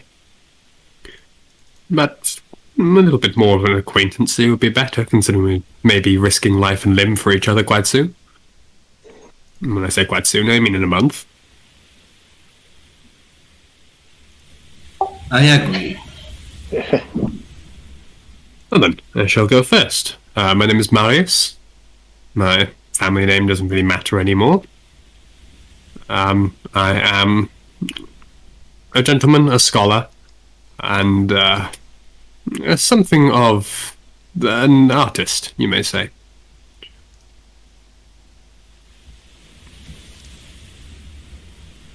You may, yeah, you may consider me dusted coal. At the least, that's what your people call me. And My let's knowledge, take, just a very dirty brush. oh, you could say that, definitely, yes. But that is my name, and as to why I'm here, let's not make that overly familiar, but I have a debt to pay. Are we talking a criminal debt or an emotional debt? No. We're talking more the fact that with all the people dying lately of this plague, someone helped me, and now I'm helping him by being here. An altruistic motivation. Well, consider it that I could just have opted run away, but where would I go afterwards? Where are you going to go now? If you keep burning your bridges, you have none left. Then, who wants to go next? If I'm doing icebreakers, I imagine the woman who can make ice would be the most fitting. But I'm Tish. Proud of that one. Fuck you guys. Sorry, I got my mouth stuffed with pizza. What type of pizza? The elf maiden in the corner is just munching. Nom. That's what John Lennon does in her downtime. She just eats pizza, that's it. Yep. She just eats pizza. Yeah. Yalina. And I'm here because, well, I am here for my mother. Is she affected by the plague as well? Unfortunately.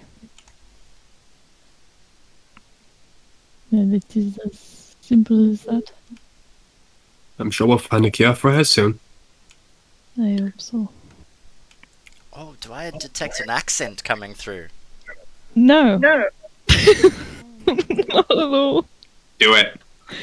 Do it. I'm not very good. I keep swapping between it and Russian.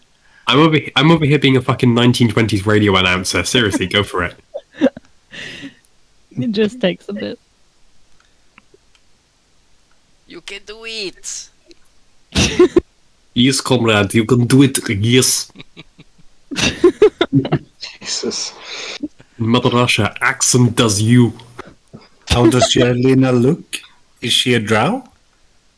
No, she's very I guess what blue. She probably looks like, I think Elandrin look like normal elves, that she just looks very blue with white hair, kind of very wintry. Ah. Don't take icebreakers literally with her. Yes.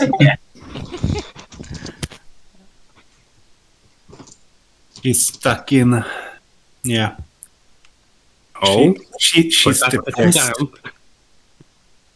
Depressed. Blue. Well, she's just going full Elsa. I think she's just having a blue moment. Well, that's half of us. She needs one of those homunculus, snow homunculus. I mean, how do we know if she's drowned? Oh, because she's talking. She just gives Yeah, you. but she could just be asleep. And then she'll Sleeping is for humans. she's gonna nudge Valorous. Valorous. Yes. Valorous, pleased to meet you. Pleased to meet you all. I'm an acquaintance of Jorlana. Okay, before we keep going. Jonas, are you like right up against the mic? Not really. I think I need a new microphone. This one is. It always sounds like you're talking into the fabric. Yeah, definitely needs replacement, I think. Go. I'm just going to turn you up in Discord. There we go. Yes. We have two people who have already bridged that gap. Makes things less awkward, I suppose. We seem to be going in descending order of people who are open to talk about themselves, so... Oh. We've got my appearance. The calling, why not? Let's roll a d20, shall we? And my name is Lunan Estelar Sol, and I'm here to get rid of this freaking curse, so I can get back to my family, back to my studies, back to my cloister. And we have a more, I believe. The least forthcoming person. I'm sure you'll be a hoot. Who's left?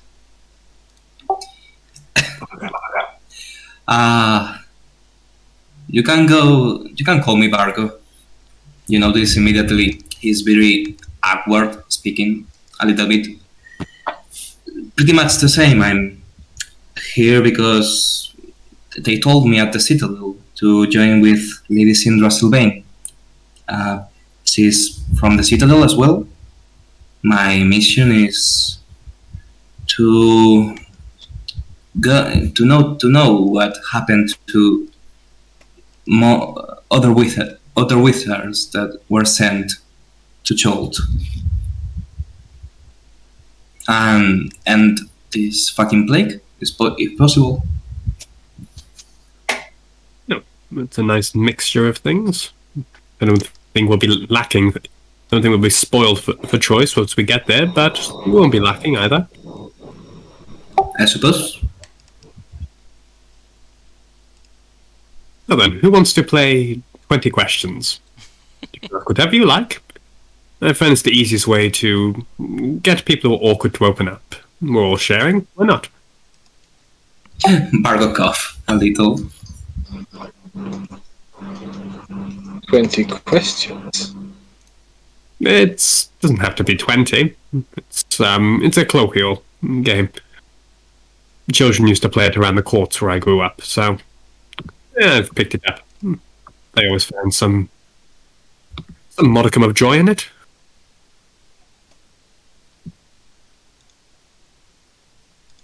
And you're busy discussing about 20 questions. A knock comes on your door. Always spotting a good time. Dinner is served. If you would like to follow me. And the door opens and you can see a young sailor who is wearing a white chef's hat. He leads you upstairs to Lady Syndra's quarters. He opens the door for you, and as you enter the room, it's very sparsely furnished. There is a small low table in the middle. Unfortunately, there's no dining table, so all of the cushions are laid out on the ground in a round circle. In front of you, there are various platters of dried meats, some steaming duck that you notice is quite succulent as well, and a few flagons of ale and wine sitting down. And Syndra is sitting at her desk, and she turns around. The visitors. Yes, please. My new team. Come on in. Please, take a seat. Unfortunately, we don't have a lot of chairs on the ship. We take things slightly more casually. Lady Syndra, I beg your pardon. Did you say new team? Does that mean there was an older one? Well, yes. You're not the first expedition that has left for Chult, I have to admit. We didn't quite know exactly where or what we were looking for and where to go, so we had a couple of teams going out to various different continents. What happened to those teams? We haven't actually heard back from the majority of them. The ones that were sent to the north have reported back and they haven't found anything. However, I've just been writing out missives and sending out instructions to various of the others that we're headed to Chult, where we understand the Soulmonger is. So we've managed to recall some of the other teams and are in the process of recalling the ones that we haven't been able to contact. The team that we've sent to Chult, however, we haven't heard from for about 4 weeks now. So, as you can imagine, we're quite worried for them. Concerning. Considering the 3 weeks it takes to get to Chult, I don't imagine that 4 weeks is all that long. True. A bird would need to travel quite some distance. This is also true. Well, let's see if we can't use some magical aid along the way and get us there a bit quicker.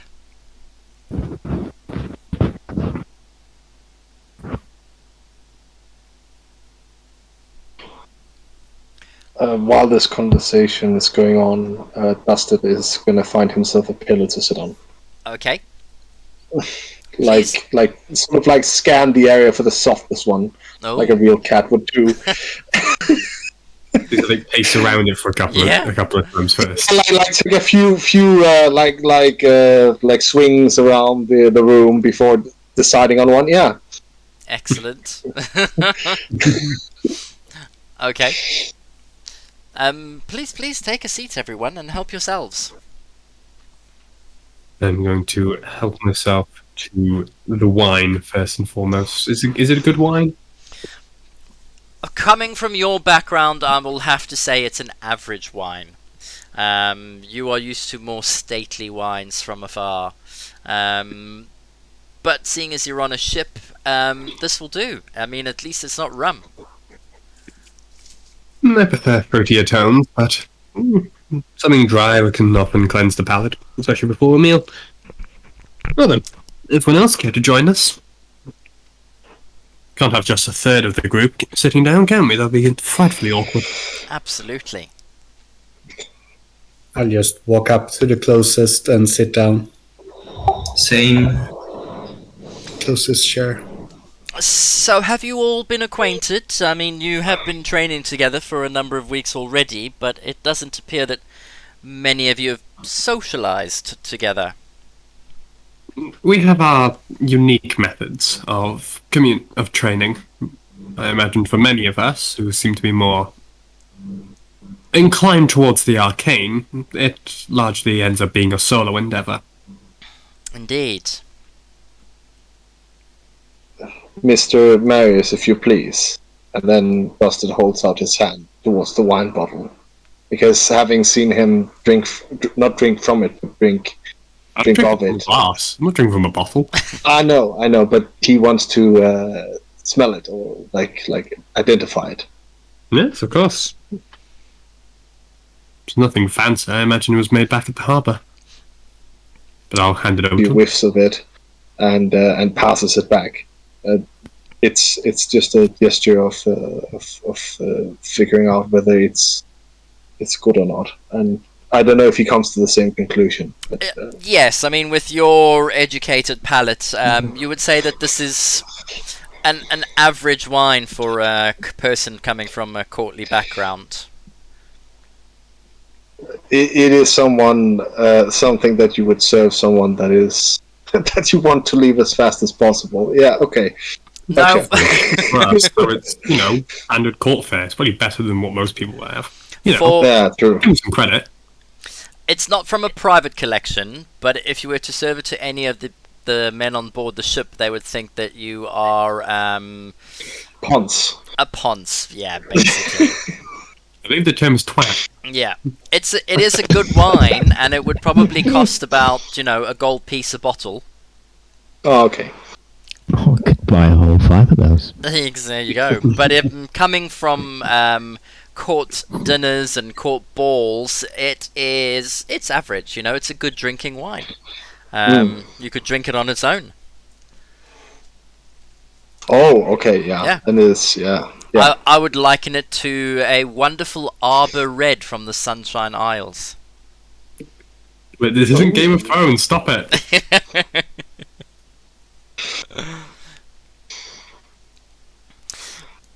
Is this a volcano later on? It's a Doom of Valyria. Is this what has he spoiled it? He's blown his load too quickly. Absolutely, yeah.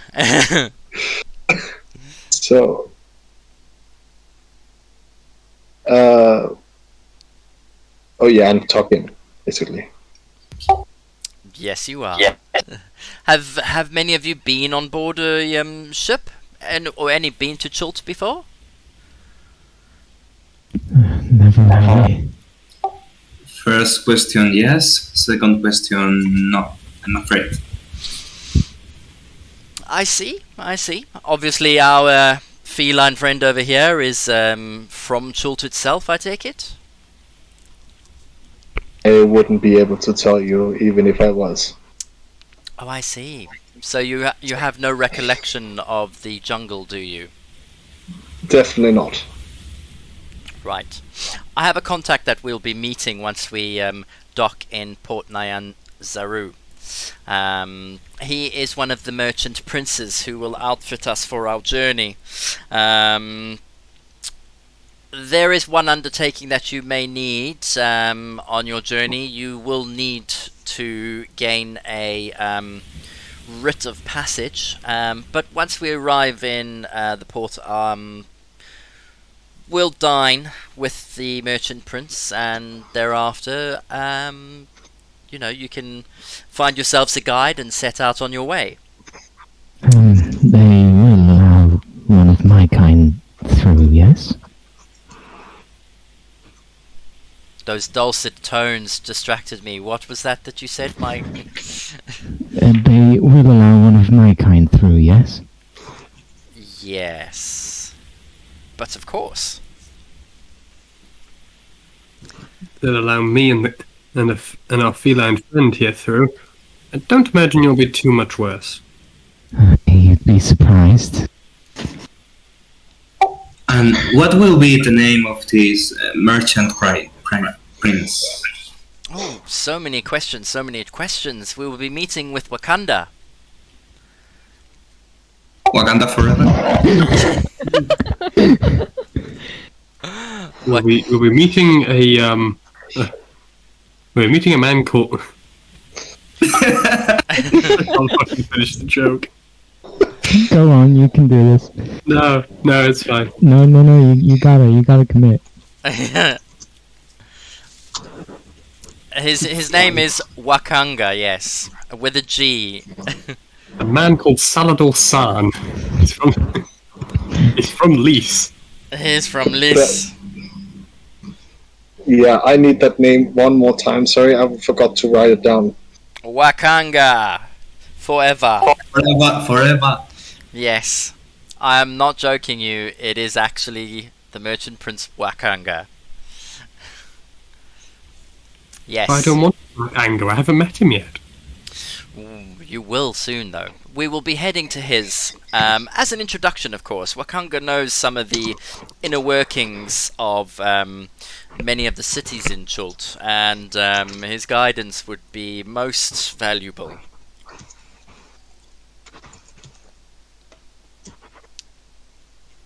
Have any of you got any questions for me at this stage?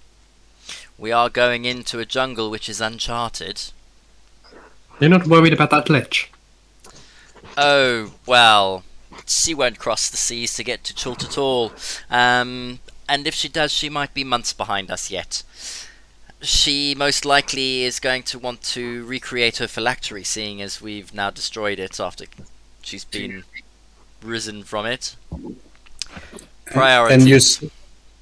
And you said you would be able to supply us with what's needed to traverse the jungle? Wakanga will, yes. He is one of the merchant princes, so he has connections, yeah.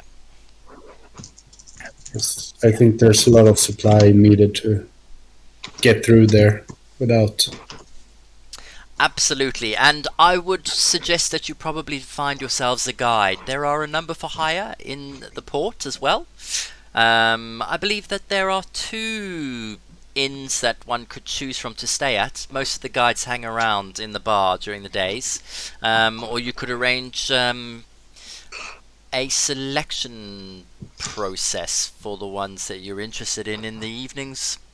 But either way, we'll see to it that you're outfitted as you wish. I would say that you're going to need a rain catcher, absolutely, and potentially mosquito nets. The little bugs bite and nip. A little bit of disease sometimes out there. I wouldn't want to be caught without my mosquito net or my bug squishing spray. Is that liquid mace? Either that or it's acid from your fingers, isn't that right? And she looks at Yarlena and gives her a wink. Yalana looks very confused. Just falls a little bit of ice and then points to ours. You could always freeze them or burn them. It would be my pleasure. Wonderful. How is the meal, my dear? It is not bad. You seem to have gone for the cheesy slice of the turkey there. Only a little bit.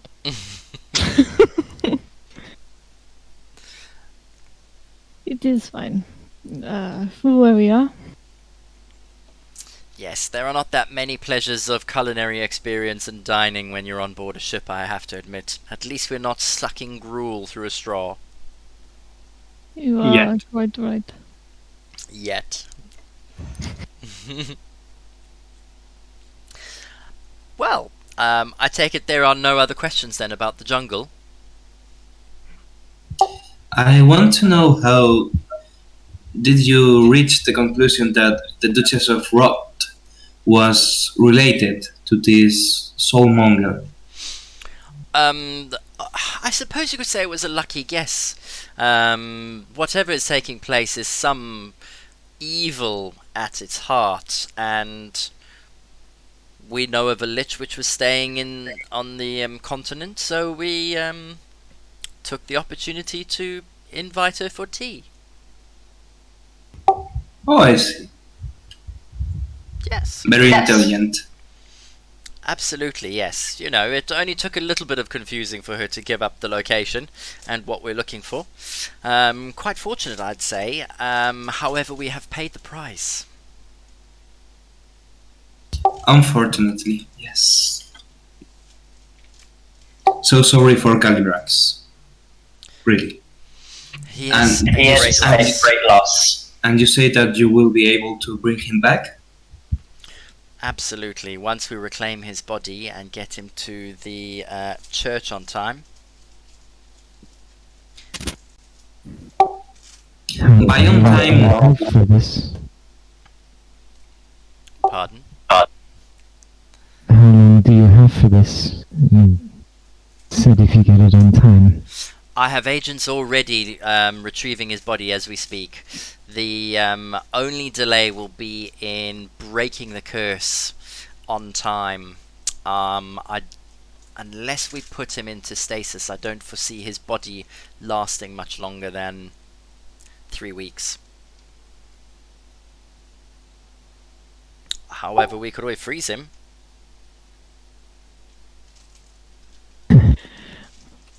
I mean, I just stares. Unabused. I don't think your kind of cold will fix this one. No, I very much doubted. Lunan, while listening to all of this, doesn't feel too inclined to talk, but to stuff his face with all the food that is available at the moment. That's a good choice. Good. So Lunan is busy eating away. Yes, ignore the chatter about decomposition and death while eating. I suppose you don't have that much of an appetite then. Maybe not. Lady Sindra, one more question, if you may. I'm supposed to report back to the Citadel when I find my brethren. Do you know of any means to do so in the jungle? In the jungle, there are various numbers of spells that one could use. I'm sure we could devise a means of communication. It might require a little bit of investigation or some artificing. But rest assured, the party that your companions are travelling with have the means to communicate. Otherwise it might not just be working at the minute, otherwise we would have heard from them already. Let's not believe in the worst and hope that perhaps they're only trapped without their means of communication or have ventured off the beaten path. Let's hope for that, yes.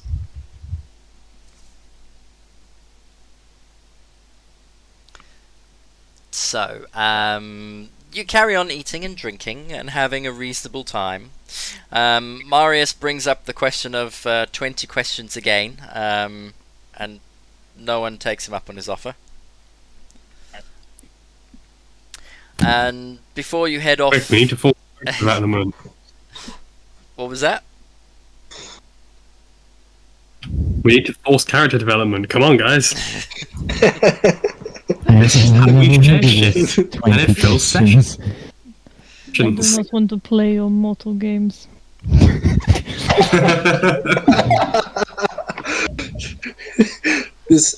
I like this type of railroading away for 20 questions. You're going on RPG horror stories in a couple of minutes. Mark my words. Mark my poorly formatted words. Oh dear. Right, so... I feel like Let's Play 20 questions is gonna be like an inside joke from now on. Yeah, or one episode or one session is just going to be just that. Like for Yeah. like 4 hours, it's just going to be 20 questions. And that's all that session will be at one point. Either it's a running joke or it becomes that. One of the two. There's no middle ground. In fact, that's how the interrogation went with the Lich. It was just one question. Oh my god. Yes, please. It's just like, no, We have to wait until we can cast Zone of Truth. Yeah, 20 times. I mean, we have a paladin and a cleric. Should have played a mastermind rogue. Don't tempt me. So your evening ends with nobody asking Marius any questions. Yes. And for the next 10 days, all of you managed to avoid asking him any questions, in fact.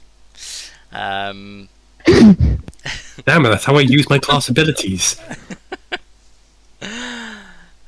However, over the last 10 days, you have been making exceptionally good time. The weather has been quite favourable, and Syndra herself has been working the weather and the wind in order to ensure that the sails are full and the boat is moving at 30 knots.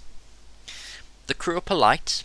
They keep to themselves. You do notice that there's no drinking or gambling on board, despite the tales you've heard from sailors at sea. They all appear well-fed, organised, and very well trained. And you assume they must be well paid too, given that they're working directly for Syndra. In another 13 days you should arrive at the Bay of Chult, although at the time that you're making, probably in half. And once you reach the Bay of Chult, onto the port of Nyan Razu, and the jungle lands which are far beyond anything any of you have experienced thus far. Rich in culture, mostly uncharted, the land is brimming with rumoured golden gems hidden deep in the heart of the jungle. Of course, one also has to deal with roaming undead and a whole host of mysterious beasts, and not to mention the soulmonger, the main reason for your expedition. And it is while you sit below decks on one afternoon discussing this that you hear a cry from above. "Black sail on the horizon!"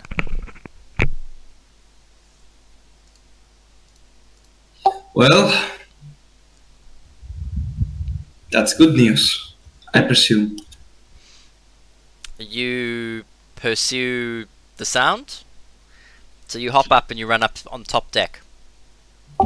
I don't run, but yeah, I go to the top deck. Yes. Anyone else? Yeah, I'll head on up. Yep. I'll head on up as well. Alright, I assume everyone runs up on to top deck then. Yeah. All of you appear on the top deck, as does Syndra. And after surveying the situation, she begins casting a spell, deep in concentration. After a moment, the wind behind the mermaid's tail again begins to pick up, and the sails billow out to their fullest. And like a racer out of the gates, she jolts forward, picking up speed. Behind you in the distance, you can see a ship.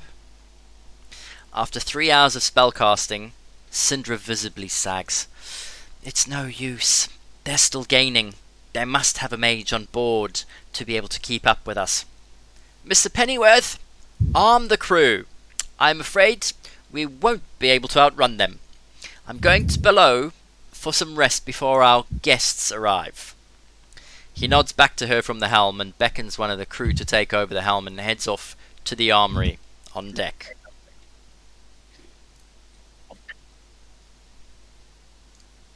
What do you all do? How far away is the ship Um, behind us? it is about 2 miles behind you.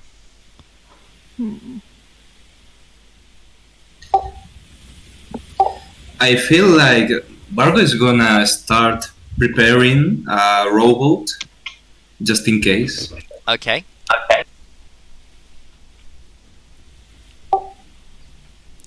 What is anyone else doing? Um, Cast Mage Armor. well, how long does that last? Because if they don't gain on us within the hour, doesn't it? It's Waste. 8 hour. Unless it's... Well, it's 8 hours. Oh, okay, 8 hours. Okay, fair enough. I can do it well as well. Yeah, that's probably a good idea. Dusted Coal is gonna. If it's behind us, right? Mm-hmm. Yeah. He's gonna get up on the top of the top of the back of the ship, and take out his longbow and basically take. He can only shoot. I think it's 300 feet. To get an idea, no, 600 feet. So just to get an idea of how long he can shoot with the longbow, and then sort of like apply that to the scorpions. Sort of like getting an idea of how long. Obviously, the scorpions can shoot longer, but Yeah. sort of get an idea of the situation. What are you trying to discern? The distance that he can fire, or The distance he can fire. So by using his own longbow and then thinking, okay, if this is the longest I can shoot with this, how long would Scorpion without wasting ammunition from the Scorpion, basically? why don't you roll an insight check for me? Oh, okay. And lose an arrow, obviously. I'd say no. You don't need to roll lose an arrow at all. I think with that roll I do. Yeah. Okay.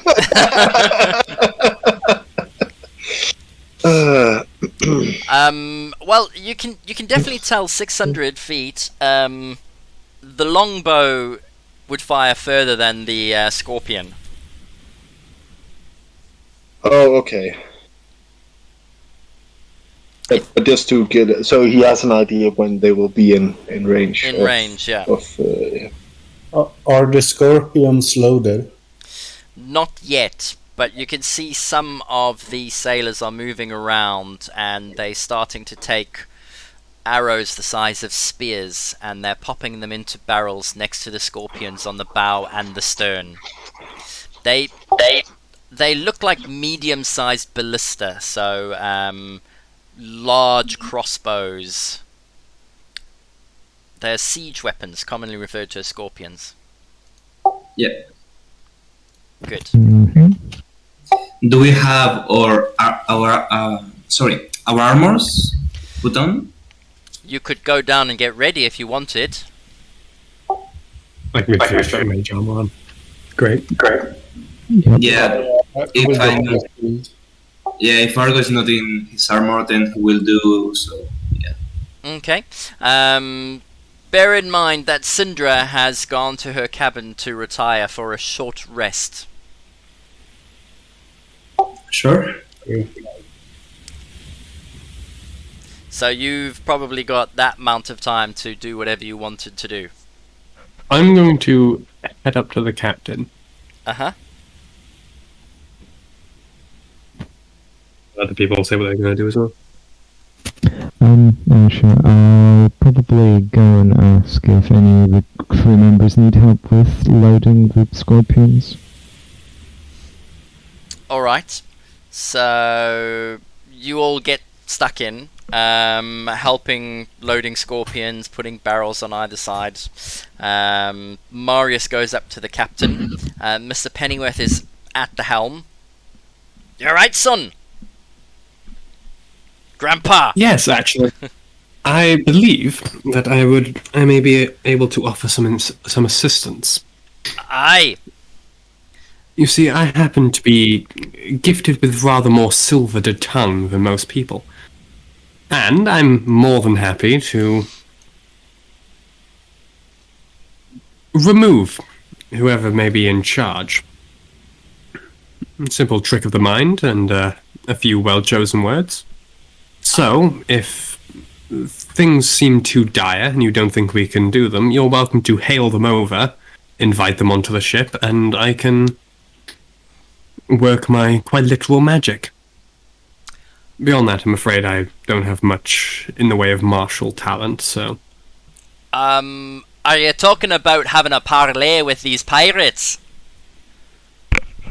Not so much a parlay, and more immediately removing their ability to raid us. They Right. come on board, I charm them, I remove them from our hair. Aye, well, you'll have to talk to the Lady Syndra about that. She's in charge of this vessel, not me. I do believe that if the pirates decide they want to board, or we have to surrender, I don't think her word means much else. Them's fighting words, them, son. Yeah, it's the exact opposite of fighting words. It's what happens if we lose a fight. Ah, I have complete faith in the Lady Syndra. I'm sure we'll be fine. But stand by just in case we need you, lad. Cramps. My bad. That will work just fine. I Can I can't ask be a much question older, here? I can't be much older than Lady Syndra. And you what? I can't be much older than Lady Syndra, and it doesn't do well to speak to people as if they're older than you. You have no idea. I could simply have aged poorly. You look like you've aged quite richly to me, mate. Like a fine wine. I was Indeed. just about to say, because I should be in earshot of this, I am also up here. Uh-huh.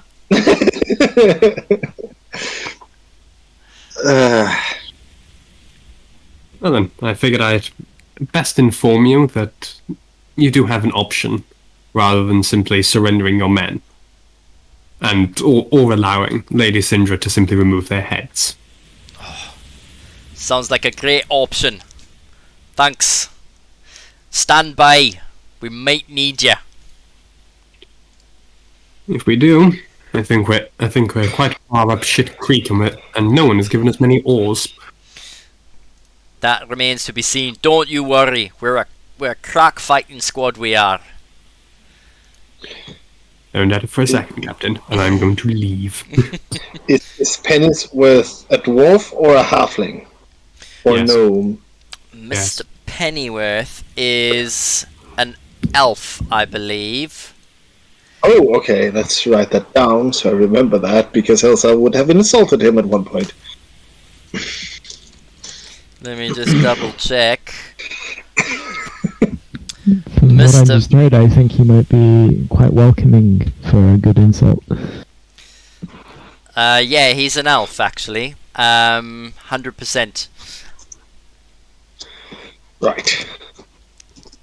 I am going to summon my familiar, my little raven, and I am going to send it out with the express order to basically scout around the ship and then return. The pirate ship. Yes. Okay. Fly around the top, like literally the crow's nest at this point, and then return. Okay. What is it looking for? It's literally just scouting, seeing how many people there are. It's getting a general idea of, are they going to battle stations, that sort of thing. Alright, why don't you roll an insight check for me for your crow? I do believe that it just uses my Should abilities. use your stats. Oh. Okay, so your crow flies out and has a little fly about the other pirate ship. It takes a little while because it's a good mile away by now and gets back. The deck of the other ship is crawling with sailors. It cannot tell exactly how many. However, what the crow does notice is that while all of them seem to be armed, there aren't many ballista on the pirate ship at all. The crow can't count with that roll, so it's more than both of its feathers. Both of its feathers? How fucking naked is this Wings, crow? sorry, wings. It's just like, Jesus. There are a lot of spiky things on that boat. That was a mix of birds of a feather and wings and a feather. Yeah. Yes. Well then, thank you, Abasi. You are dismissed. Okie doke. Anyone else? I just go down into the kitchen and prepare a small meal to sit down and Okay. have. All right. Did we, Can we position ourselves in the deck? You can do. Let's do that. And you can position yourselves where you want to be. Can you all see your tokens? Yep. Over the right. Oh yeah, look at over that. there? Yes. Excellent. On this boat, in the masts, do you have the baskets on the top, or is it just the masts? There Or the is crow's nest. yeah, there's 8 Yeah. crow's nests, and there is currently a little sailor sitting in the top of the crow's nest. Okay. There's usually space for 2 people in a crow's nest. I've done research into nautical shit because my players were at a dock and I didn't know what they were going to do. So I panicked and researched.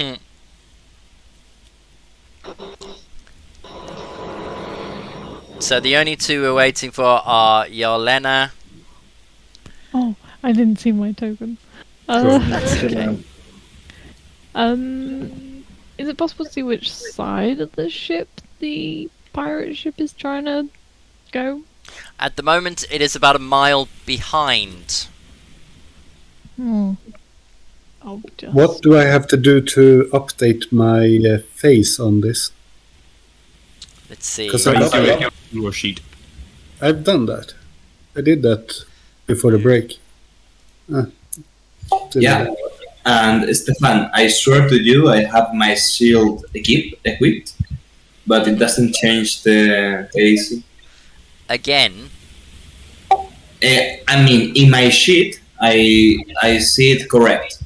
yeah. In the BTT, it doesn't. Okay, so there's something wrong with D&D Beyond again. I'm just trying to load your sheet. What is with you today? Valrus loads.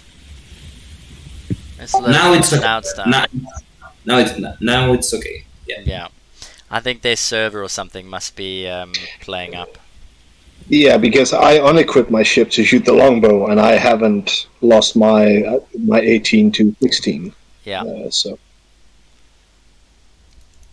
can I, as a character, shout out if anyone is missing the? Does everyone have a weapon they can use Mhm. for range combat? Yes. I don't use weapons, but sure. Cool. Okay, so everyone is set, yes? You Yes, Yeah. Alright. but my sheet doesn't work. So I'm sure it'll come up soon. Okay.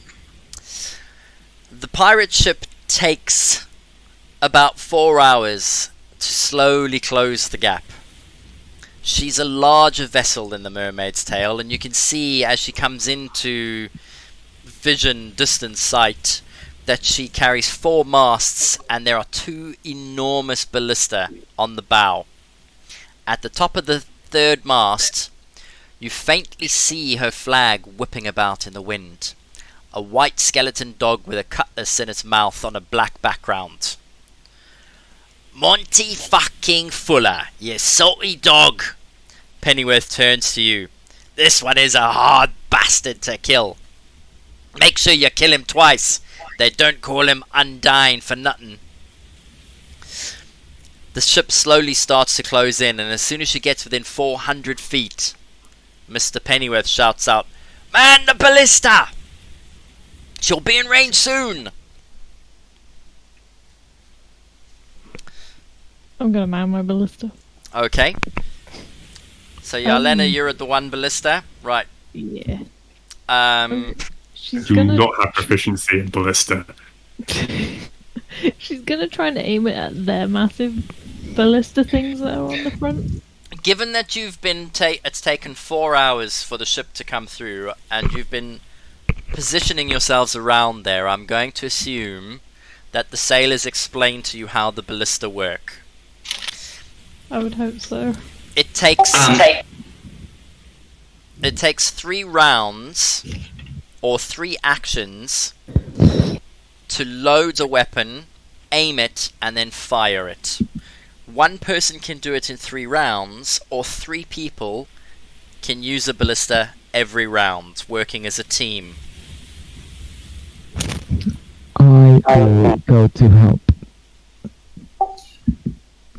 Yeah, go upstairs. Everyone. Maybe we can recruit some of the crew to help. Yeah, let me just zoom out so I can find the sailor. Oh, there he is in the ocean. So,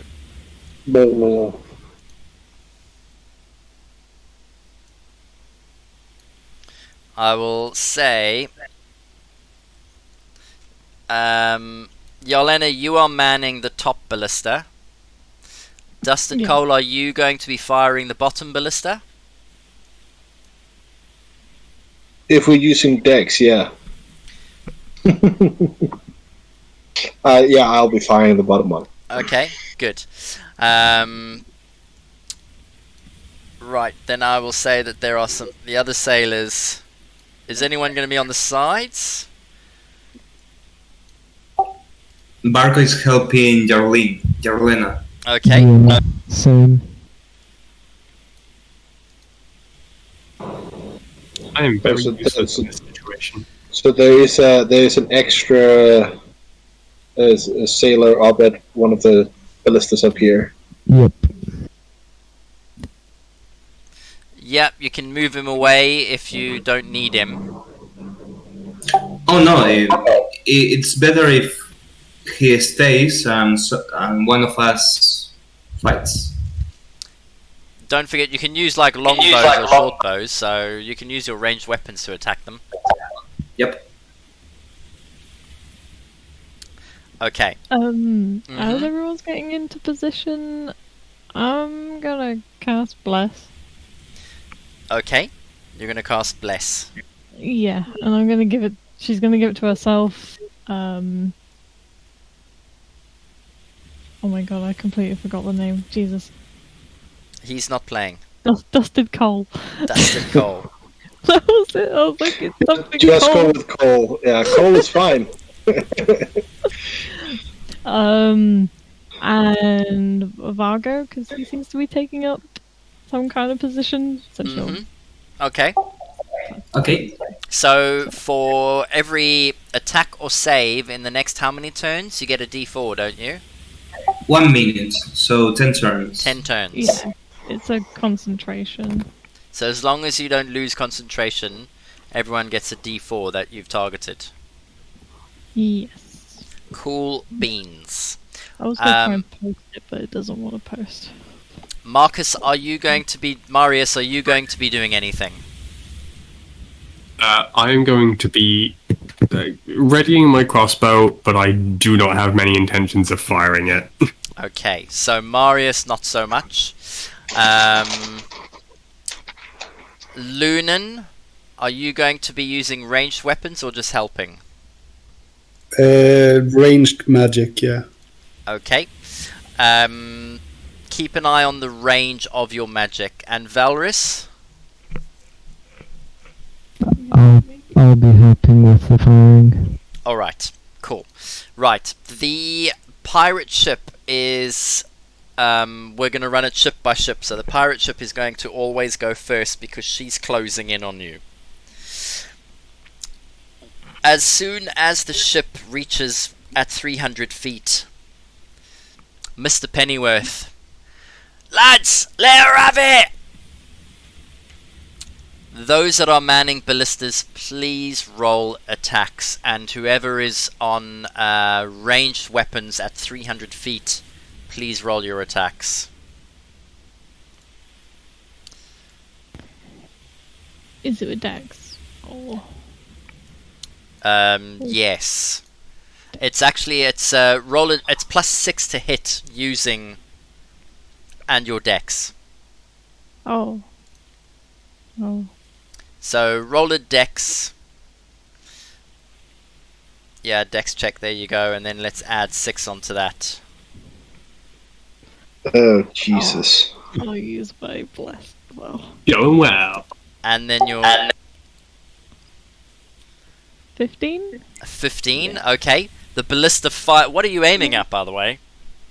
She's aiming at the ballista, their front ballista. She said there's some like really big, horrible looking things on the front of their ship. There are. There's She's no gonna one. try and Okay. shoot them. I'm gonna say that they have cover because they are sitting behind the aft, the front of the ship. Oh, wait, no. That's an 18, sorry, I read the wrong number. 18. Okay, well an 18 would hit them. Go ahead and roll your damage, and the damage for the is 3d12 plus 9.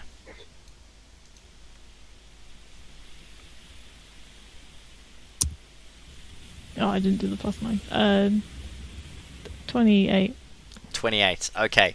One of the bolts fires out from your ballista and hits right into the ballista on the other pirate ship. From where you are, you see splinters of wood flying up everywhere. It certainly managed to strike a good shot. Next person is Dusted Coal. Are you aiming? Yeah, but only with 15. What were you aiming at? Oh, Cole has not thought of a strategic target, so he's just shooting as the broadest side of the ship that he can hit, like onto the deck, and trying to, because a Scorpion is usually anti-infantry, so aiming for sailors, obviously. Yeah, so the ship is right behind you, so basically you're going to be shooting onto the front of the boat in the center, yeah? Yeah. Okay, cool. Yeah. In which case, can you roll some damage for me, please? So that was 3d12 plus 9.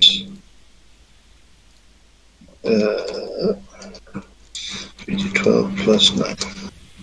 Hope I rolled it right. Ah, God. How do you... Oh, you have to write roll and 4. There you go. 34. Okay, you fire your ballista and it disappears over the bow of the ship, and then you hear a scream from one of the pirates on the other deck as you see a spray of blood fly up into the air. Next person. Who else was using a ranged weapon? Do I get to know when they are in reach of 120 feet? Yes, I will announce it. Nice. Then I will hold my action to fire at the sails when it does so. Okay. Anyone else? For now, I'm just gonna throw guidance on whatever sailor is standing closer to me. Okay.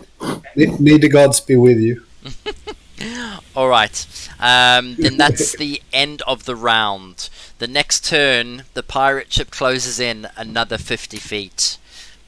You can see some of the people's faces and you make out some of the clothing that they're wearing. Yelena, your ballista is ready to fire. It's been loaded, cocked and aimed. What are you aiming at firstly? What does their horrible big ballista look like? The one that she shot at last time? Does it look usable? From 250 feet away with some cover, you can't make an insight check actually. Okay.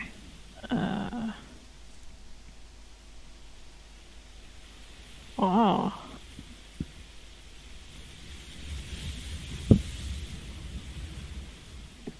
$21. It still looks usable. Barely. Oh, god damn it. She's gonna shoot it again. Okay. Then roll to hit. That was a dex plus 6. Right. Yep. And I'll use this anyway. Might not be needed, but oh well. Works 20. for.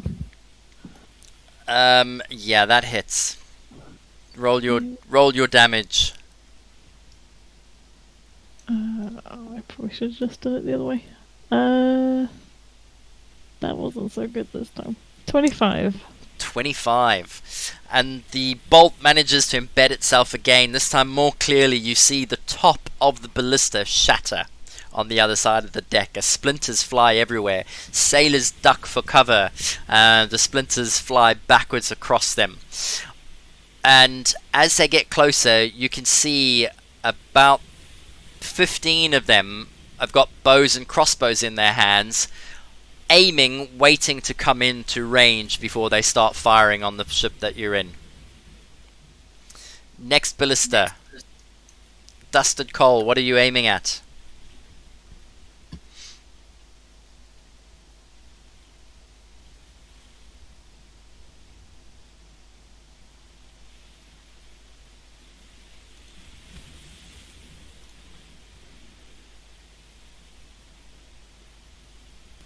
Hello? Yes? Oh, sorry, I was muted. I don't think Cole has realized that there's these that the ballistas are a threat at this point. So if there's people hanging on the railing with actual crossbows, he'll still aim for those. So you're going to fire at the sailors? Yes. Alright then, roll to hit. That's 18 with the +6 plus the Yeah, that hits. 1d4. Yeah. That definitely hits. Roll your damage. I should have copied this last time. So, as you aiming the ballista into the 31. other pirate ship, you pull the trigger, it flies across, and again you hear another scream as another pirate gets impaled by this huge bolt. You are 250 feet away. Anyone else firing any ranged weapons? Can I use my action this turn to get an idea if firing a firebolt to the enemy ship sails will make it catch on fire? Roll an insight check. Oh, no, intelligence. Okay. That was almost a crit. Almost. Oh. I mean, it's a firebolt and it's canvas, so yeah, it should be able to catch on fire. Alright. Then I will dodge. Or something. You're going to... What's the range on that? No, I mean, can I take cover where I am? Yeah. Then he does so and dodges in case Okay. they fire. Alright, no problem.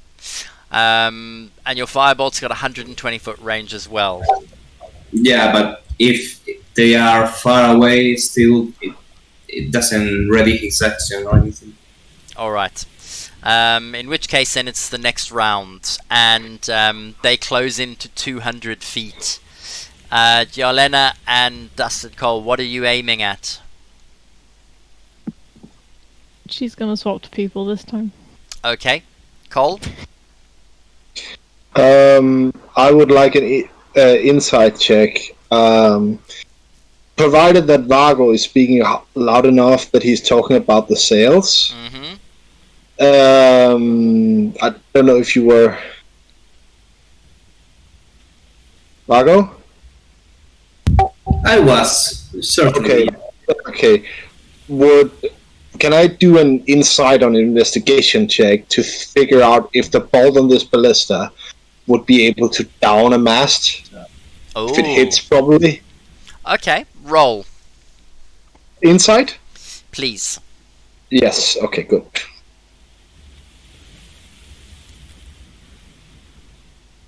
Okay. 21.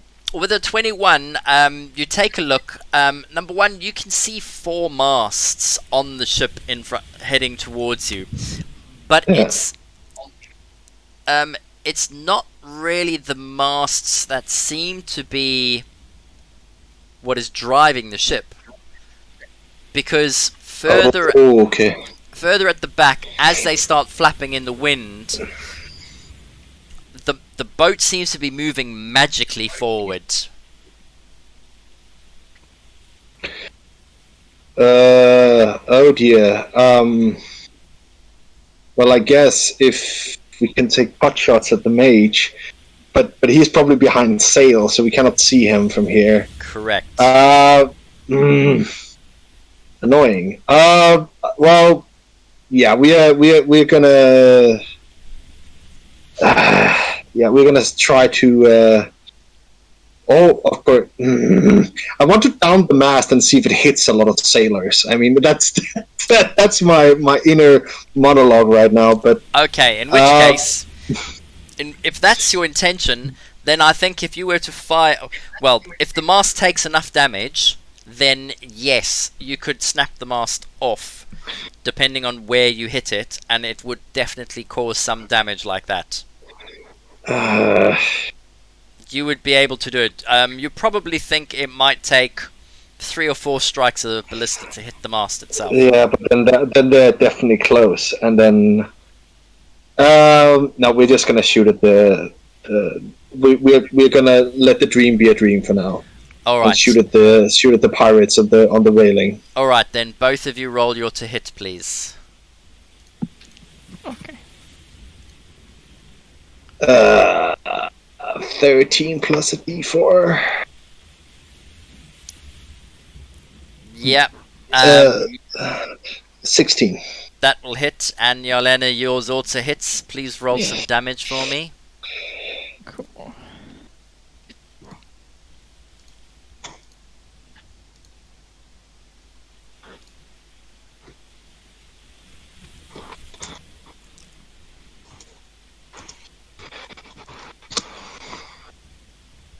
$27. Wow. Okay. And 33 for Yelena. Yep. As the bolts fly across onto the other pirate ship, they impale a couple of pirates. Blood sprays everywhere. You hear more screams, and you can see now, 200 feet away, these pirates are getting pretty much annoyed with you. The next round comes, and she doesn't come straight for you this time. The pirate ship moves slightly at an angle in order to come alongside you, and pirates on the deck start to fire their crossbows.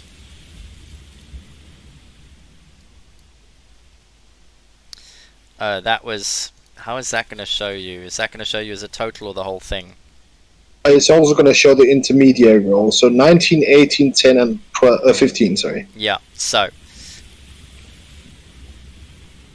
Okay, the crossbows are flying. They're actually aiming at the pirates manning the ballista in the front and in the middle.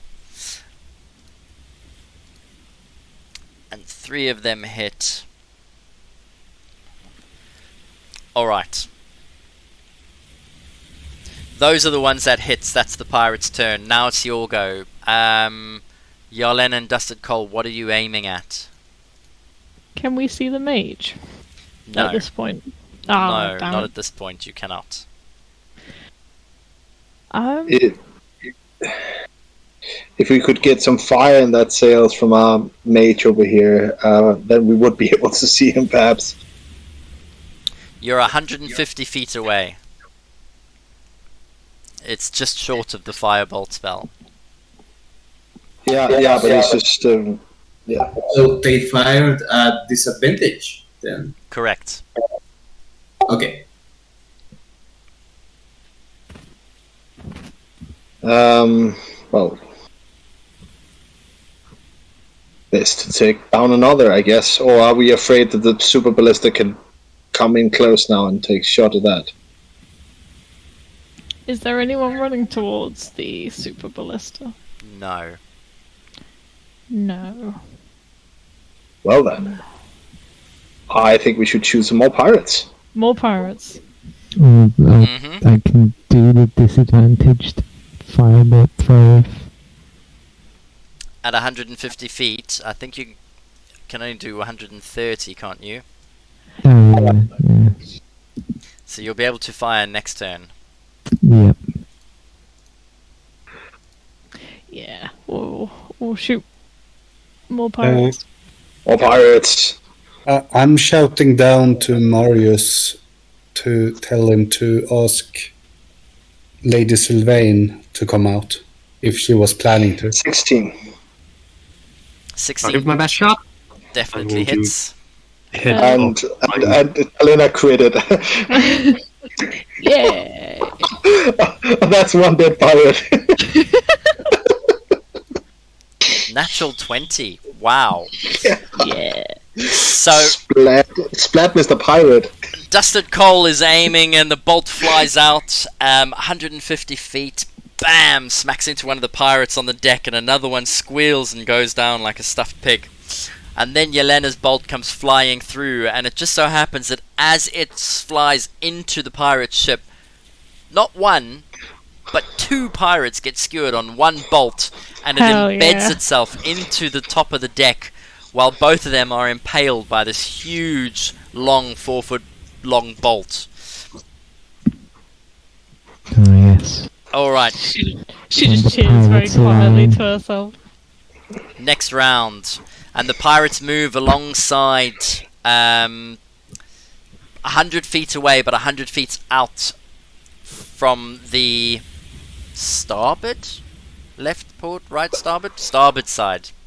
Starboard is right. Yeah.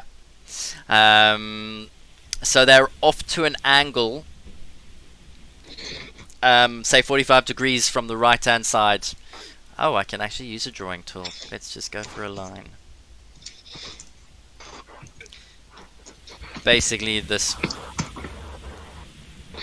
that side.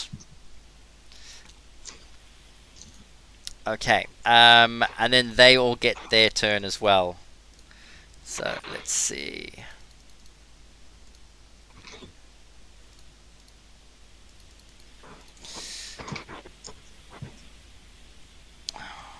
Okay, so they're still firing at disadvantage.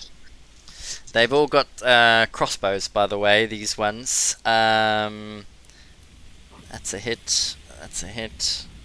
Oh, that's 4 hits. No, that's a miss. That's a miss. That's only 2, isn't it? No!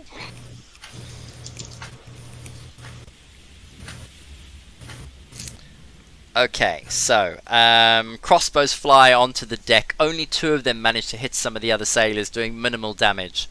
That is their turn. So first up, then Yelena and Dusted Coal. What are you aiming at? Can we both aim, considering they are on starboard of us? Yes, you can still, mind you. Yeah, I'll say Yelena can aim this round still, because they're off at an angle. But Cole, you definitely can. I don't suppose we see the mage. You do not see the mage from where you are. No. God damn. More pirates. Okay. And Well, Cole just nods at her, more pirates. all right, both of you roll to hit then. Oh my god. That's another crit! Another 20. Bloody hell. Oh yeah. Can I hit the mage now? I have a 25 with the bless, and you just have a 29 without the bless, and then Yeah. you have a minimum of 30 with that hit. That's ridiculous. Mage. The stars align and so do the pirates. Yelena's getting so good at this. She looks over at Dustin and she's like, more pirates. And even before she turns around to look at the boat and the trigger, her finger slips and it accidentally pulls. And where the other bolt was, the second one flies and hits the exact same spot as 2 pirates are trying to pull their comrades off of the impaled one in the side of the deck. And both of them, bah, bah, get nailed. skewering through the other two, splitting the first bolt in the deck. Now you've got 4 pirates, 2 already dead, impaled on 1 bolt. Janetta looks over at Dusted Coal, blows on her fingers, and what can I say? More pirates. Right. Now it's within Firebolt. Firebolt. distance. Yes. Okay. You are in Firebolt distance. So I would say roll it to hit. As you aim the Firebolt across the bow, it flies over across to the ship. It doesn't hit the sail, but it lands on the deck. That was a warning shot. Yeah, can Vargo shoot as well? You should. Yeah, Vargo S. Yeah. What are you firing, Vargo? Firebolt as well. Yeah, absolutely. We're the Firebolters. What are you aiming at? The cells, and I have to add a D4. Correct. So 15. 15 definitely hits. Roll your damage. I believe it's a D10.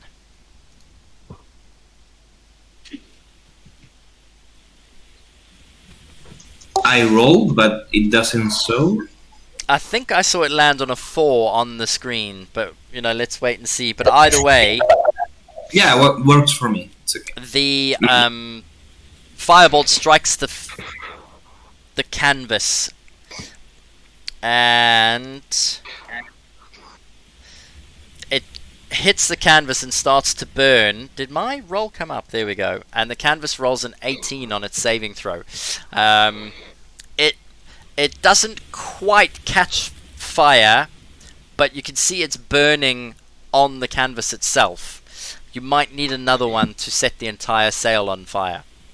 I assume I can't throw one since I'm helping you. I want to skewer the I can't pirates. shoot anymore. Well, yes, but you already shot for this turn. The forward Scorpion, is it able to shoot now as well? One of them? On your ship, Yeah. these got group of guys, yeah. Well, they'll be able to shoot the next round, yes.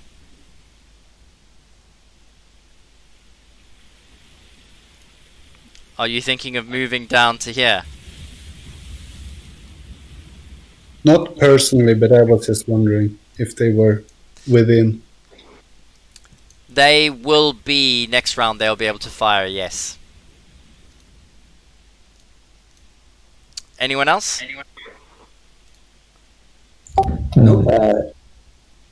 I think that maybe Vargo will move Okay, right there. okay. Alright then, next round. And the pirates are now 50 feet away and off to the right hand side of the ship. 4 of them release crossbow bolts firing out at you. At everyone on the ship, I should say. Why did... Oh, well that's terrible. That 20's cancelled. At this distance, it should not be disadvantage. Maybe. Nope. I've still got at disadvantage because they're not aiming for you. They're aiming for the pirates grouped around the other ballista. Oh, okay. Yeah. So literally, I think I've only got 1 hit. Okay. So, one of the pirates over here has now taken lots of damage and he falls down. He is out. However, they have managed to load the crossbow and they're waiting. So, now it comes to your turn. Dusted Coal, what are you aiming for? Is Anna still able to shoot this one up here? No. because then I think I will use.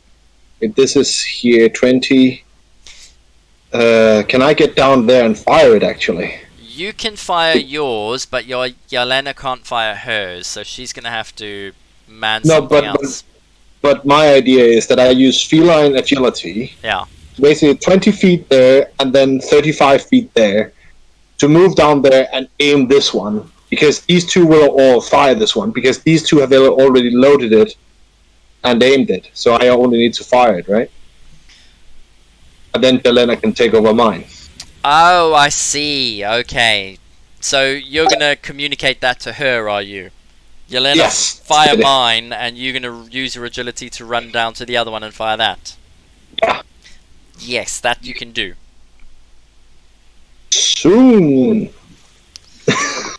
Thank you all. In which case, what are you aiming at?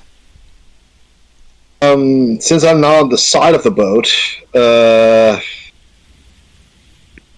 and we are still, even though the sails have been torched a little bit, we're still not able to see the mage directly. Correct. Ah, damn it. I almost feel like dumping the ship. I'm gonna fire pirates, obviously. Okay, Yelena? Let's say anything. She's gonna. Would Valis be able to light my ballista arrow on fire with a firebolt? Most likely, probably. Certainly the shaft is made of wood, so let's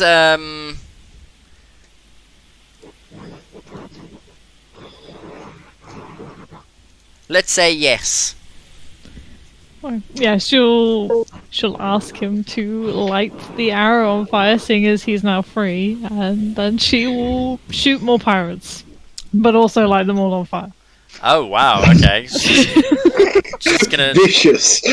yeah, Oh, and it's gonna be a 20, just watch. probably. So not only are you gonna kill them, but you're also gonna cremate them at the same time. Yeah, the hope is that it will also start lighting the boat on fire as well. Okay. Fair enough, off you go. Mm-hmm. So we roll attack now. Yes, please, both of you. Oh, it's an 18 this time, not a 20 for you, No, and I a know, 2 for me. it's So, very-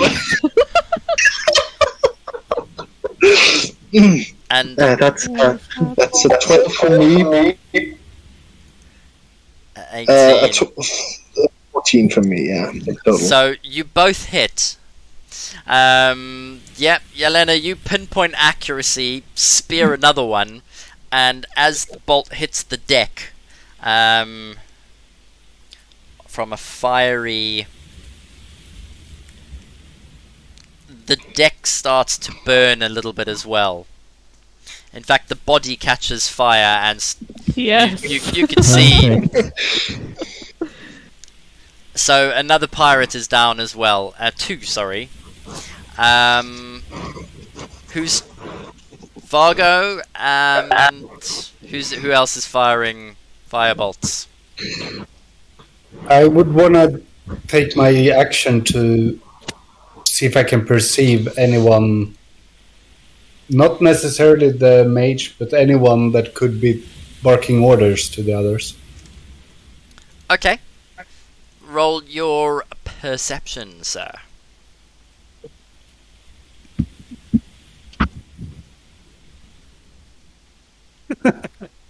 Mm.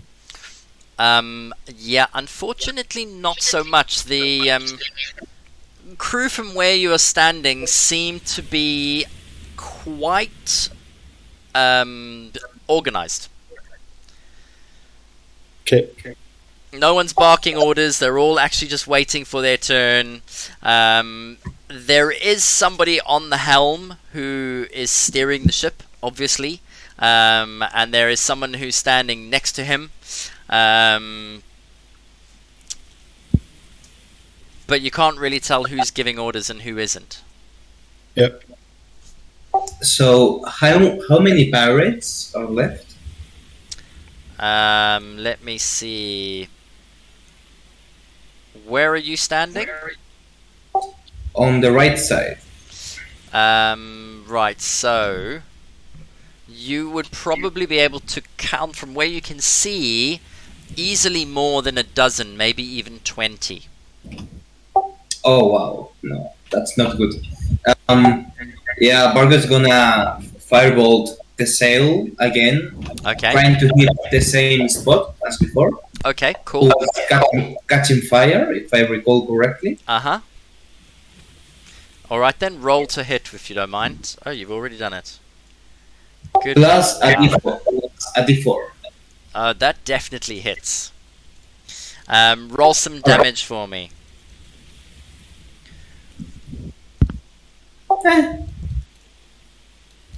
3 damage. Okay, and the sail definitely fails its saving throw, and starts to burst into flames.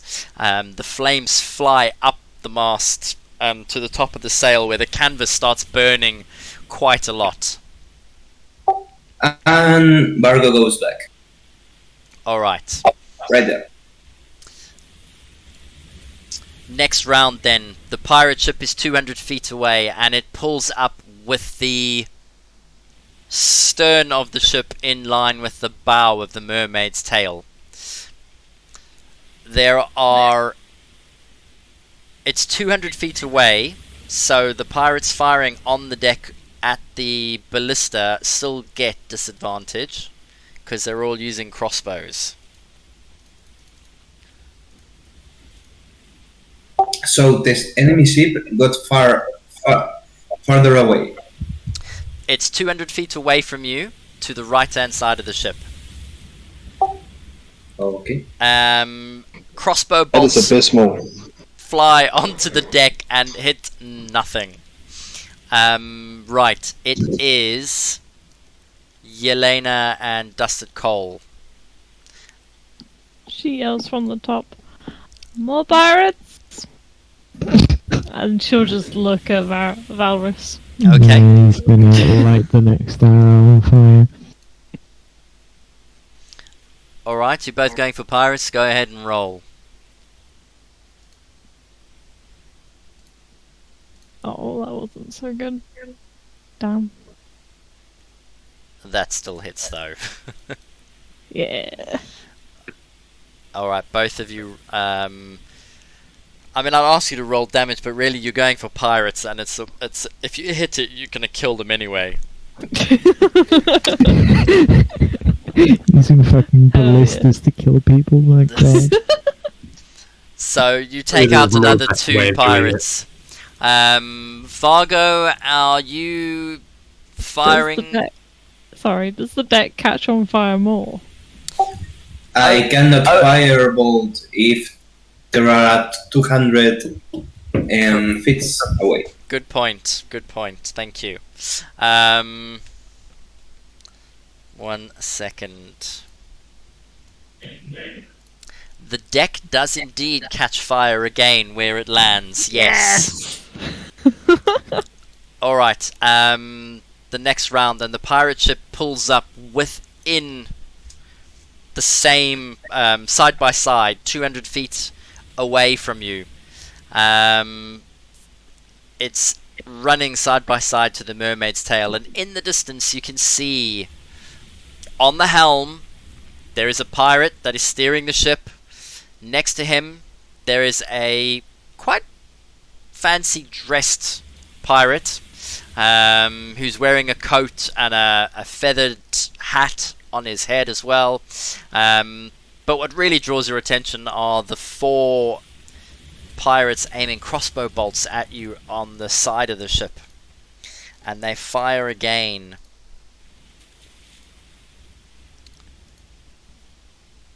A 6 and a 20, 11 and a 6, 14, 10, 9. So 1 manages to break through and hit. Alright, and that's 3 damage to one of the pirates manning the ballista in the front who hasn't been hit yet. Your round again, Dusted Coal and Yelena. Are you aiming for pirates? Do one of those people at the back look like a mage? What does a mage look like? Or what Yolanda would think a mage would look like. Aim for the one with the funny hat. Funny hat.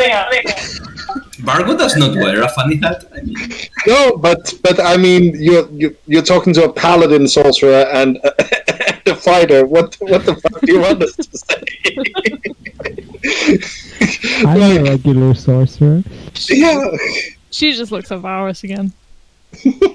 I'm not. Don't Aim aim for the that one thing at me. Patience. Who are you No, going? Dusted Cole is gonna look for the pirate with the swankiest hat and shoot after him. Swankiest thing. Okay. Yeah, same. Yes. All right. And Yelena, Yeah, I'm One gonna. fire arrow incoming. Yep. both of you. Yep. All right then. In which case, roll to hit if you don't mind. Oh, this is bad. Oh, it was a 7. I thought it was a 1. Huh? It was nearly a 1, wasn't it? Yeah, it was. 16. A 16 will miss. Oh, damn, no. The fiery arrow. You're losing your touch. Quiet. I've not used one of these before. And I have a 21 for the guy with the swankiest hat. The guy with the swankiest hat. So, the 21, whilst it misses him, it actually flies across and hits the guy on the helm who is providing half cover. So it misses but hits the cover, if that makes sense. The 21 hits something, and that's the cover. And it takes the half-elf helm pilot of the ship square. Helmsman, yeah. The helmsman, yeah. Literally a bolt through the arm that he's busy using to steer the pirate ship. Go ahead and roll your damage for me, please. I feel sorry for this man, and yet I don't. 41. He loses that arm, I swear. Alright, the person at the helm drops. And you notice as the ship is still moving past that the swankiest hat pirate grabs the helm as he falls and catches him with the other hand. Next round? Right. The pirate ship moves past the mermaid's tail, and as it does, it gets 50 feet out in front of it, and you can see it start to turn and broadside the mermaid's tail. It's 50 feet off. The 4 pirates that fired at you in the beginning roll again. I don't know why I'm rolling at disadvantage, because now they all of a sudden broadside you at 50 coming across. So. oh, That's a crit. One of them is a crit, however, the 14 is definitely going to miss, because they're coming through the front and there's cover. So one of them's a crit, so the one pirate on the helm definitely takes a d6, plus 6 is 9. Okay, so he is still standing. Right, both only the forward ballista can fire this time round. Vargo, they are within firing distance for your firebolt as well. yep. Is the sail on fire still? Yes, it is. How is it looking? It looks like it's about to fall off or something. The canvas and the sail is raging with fire. It's only been, I would say, the rigging is burning through, and it looks like it's about to come loose from the mast and whip off in the wind behind the pirate ship. You do notice the deck has caught fire as well. There are a couple of pirates who've started to try and stamp out the flames on the deck, Yeah. So from this distance, I'm gonna try to firebolt the steering wheel of the enemy ship. Okay. No problem. Why don't you roll to hit? Nah, that's a fail. Well, it's plus d4, but So if you get a 4, then you'll hit. nah. You get a 2. Okay, so it just sails past, unfortunately. And I would like to shoot at the guy standing at the helm. Yes, please go ahead. And I'm rolling for guiding bolt now.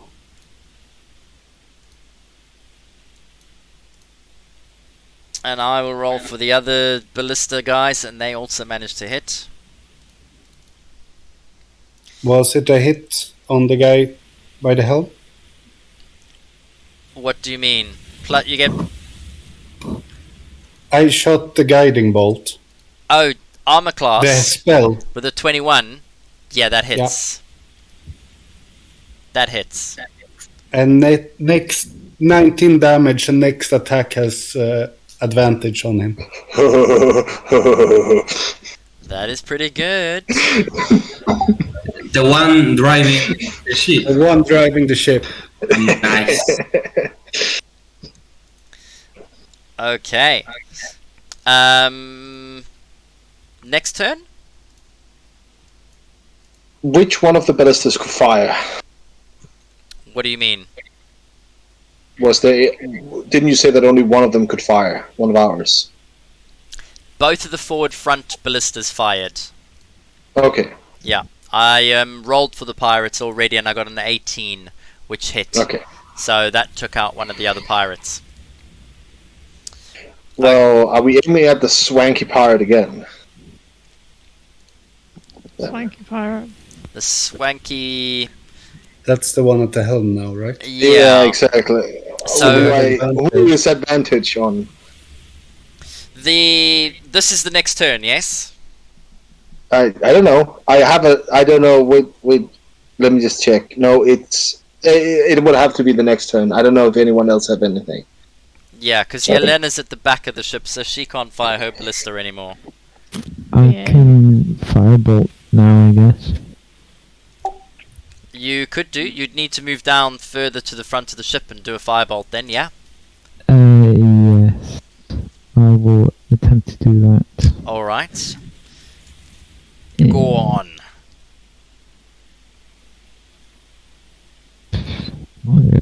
About there, I suppose. And I'll try to aim at the one by the wall then. Who... What? Oh, never mind. I'll aim at one of the people that's trying to put out the other people from the fires. Okay. Roll to hit for me, please. Yes. The 18 definitely hits. Mm-hmm. So, as you see them trying to stomp out the flames on the deck, you fire your firebolt over across the bow, slams right into one of them, who falls backwards into the other flames already on the deck. And his clothes burst into flames as the firebolt hits him, and he lands in the already burning deck screaming. So he will take an additional 3 points of damage from the other flames on the deck as well. He screams for a couple of seconds, and then the flames seem to creep into his throat, and nothing else comes out except smoke from his mouth. Oh. You can mark one pirate onto your kill list. Correct. Right. The next turn. The pirate ship has now done a full circle towards you, literally moving, and the last remaining ballista in front. I don't know why I did that. The last remaining ballista in front, you actually see somebody pop up. They have manned that ballista, and it flies across the bow. the pirates that were firing crossbows at you take a step back, and 6 other pirates step forward, and they throw grappling hooks over the side as soon as the ship comes within range.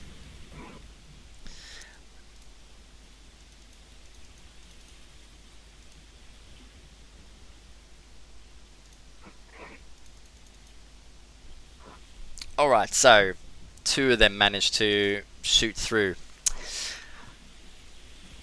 And at that, as the grappling hooks land and take purchase in the side of the mermaid's tail, Mr. Pennyworth opens up and he says, "Alright lads, let's be sure to give these salty dogs a spanking." The helmsman on the other ship, you notice, turns around and jams the rudder at an angle, so the pirate ship all of a sudden cuts towards you, basically rams in towards the mermaid's tail.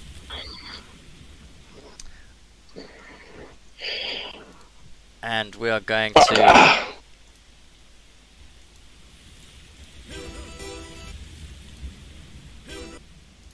Oh.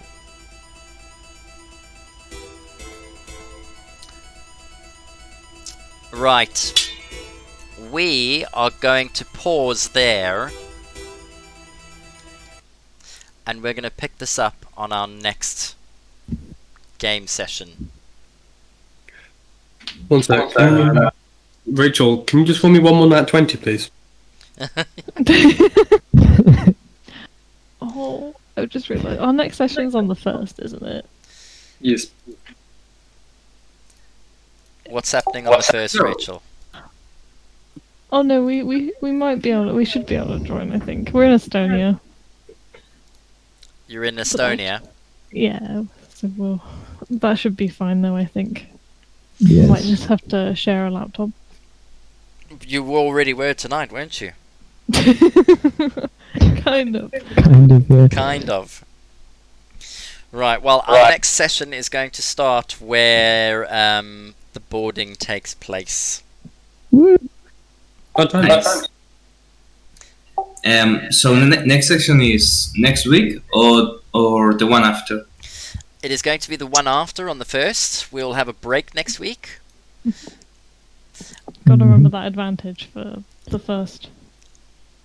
Yes. Oh, yes, absolutely. Just don't forget, write that down in the journal. Session summary. Advantage ballista for Fancy Hatman. Can we prepare and turn some of the ballistas inward so we can... I will actually... There it's in the summary. P.S. Pirate with swanky hat can be hit with advantage. Perfect. Right. I've put a marker on him as well. Like, yeah. It's the first attack that has advantage. There you go. Another summary is up. I was really getting into this, so I didn't get a really good summary, but leave me some messages if I have deleted something. Okay, cool. I need to add some flames onto this ship because it's also burning. Yes. It actually does have a swanky hat as well. Of course, Yeah, it's got exactly. a swanky hat. I told you. I mean, that was the point, wasn't it? Like aim for the guy with the swanky hat. What self-respecting pirate ship doesn't have some with some kind of swanky hat on it? I mean, true, yeah. Right. I feel like the pirates is basically boarding us. But the pirates are basically boarding us because their own ship is on fire and they have to have somewhere to be. Like, Yeah. just as small as what's happening. Well, yeah. Running away from the fire. I'm going to Okay, I can't remember now. Was one of the others on fire? There's like. Did you shoot the helmsman with a fire arrow or not? I did, but I failed. Oh, it didn't. I shot the helmsman and ripped his arm off, I think. Yeah. Or was it? Yeah, exactly. Okay. Jesus, And they're having a bad he day. died horribly. I don't know if he was on fire, though. I'll get used to like replacing limbs with hooks and whatnot. Is fine. Yeah. He'll be fine. He's bleeding out over there, but he's fine. At some point. As we all know. What you did Very- notice is as the ship was coming closer, the dead bodies on deck were being thrown overboard as well, by the way. Oh, aren't they caring? Oh, how lovely. Well, then we will have sharks in the water in no time. Well, there you go.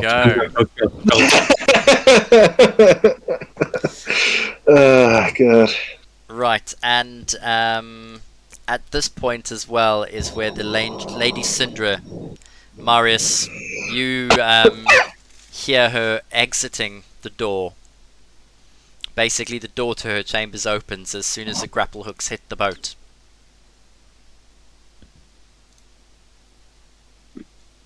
So, when we start next in fortnight, we will do initiative. And if everyone's happy, we'll jump straight into this battle. Yeah. Sounds good. Awesome. Okay. How was this evening for everybody? It was good. I had a good time. It was good. Yeah, I had same. my initiating roleplay type thing, and then fucking squishy ass bard without much dexterity sat back while everyone fired flaming ballistas at poor pirates. Maybe you should have asked them if you could play 20 questions. Guys. Fell into a bunch of shit. Tried again. Fell into more shit. Got cleaned off. You know. So what you're saying is you had a shit time.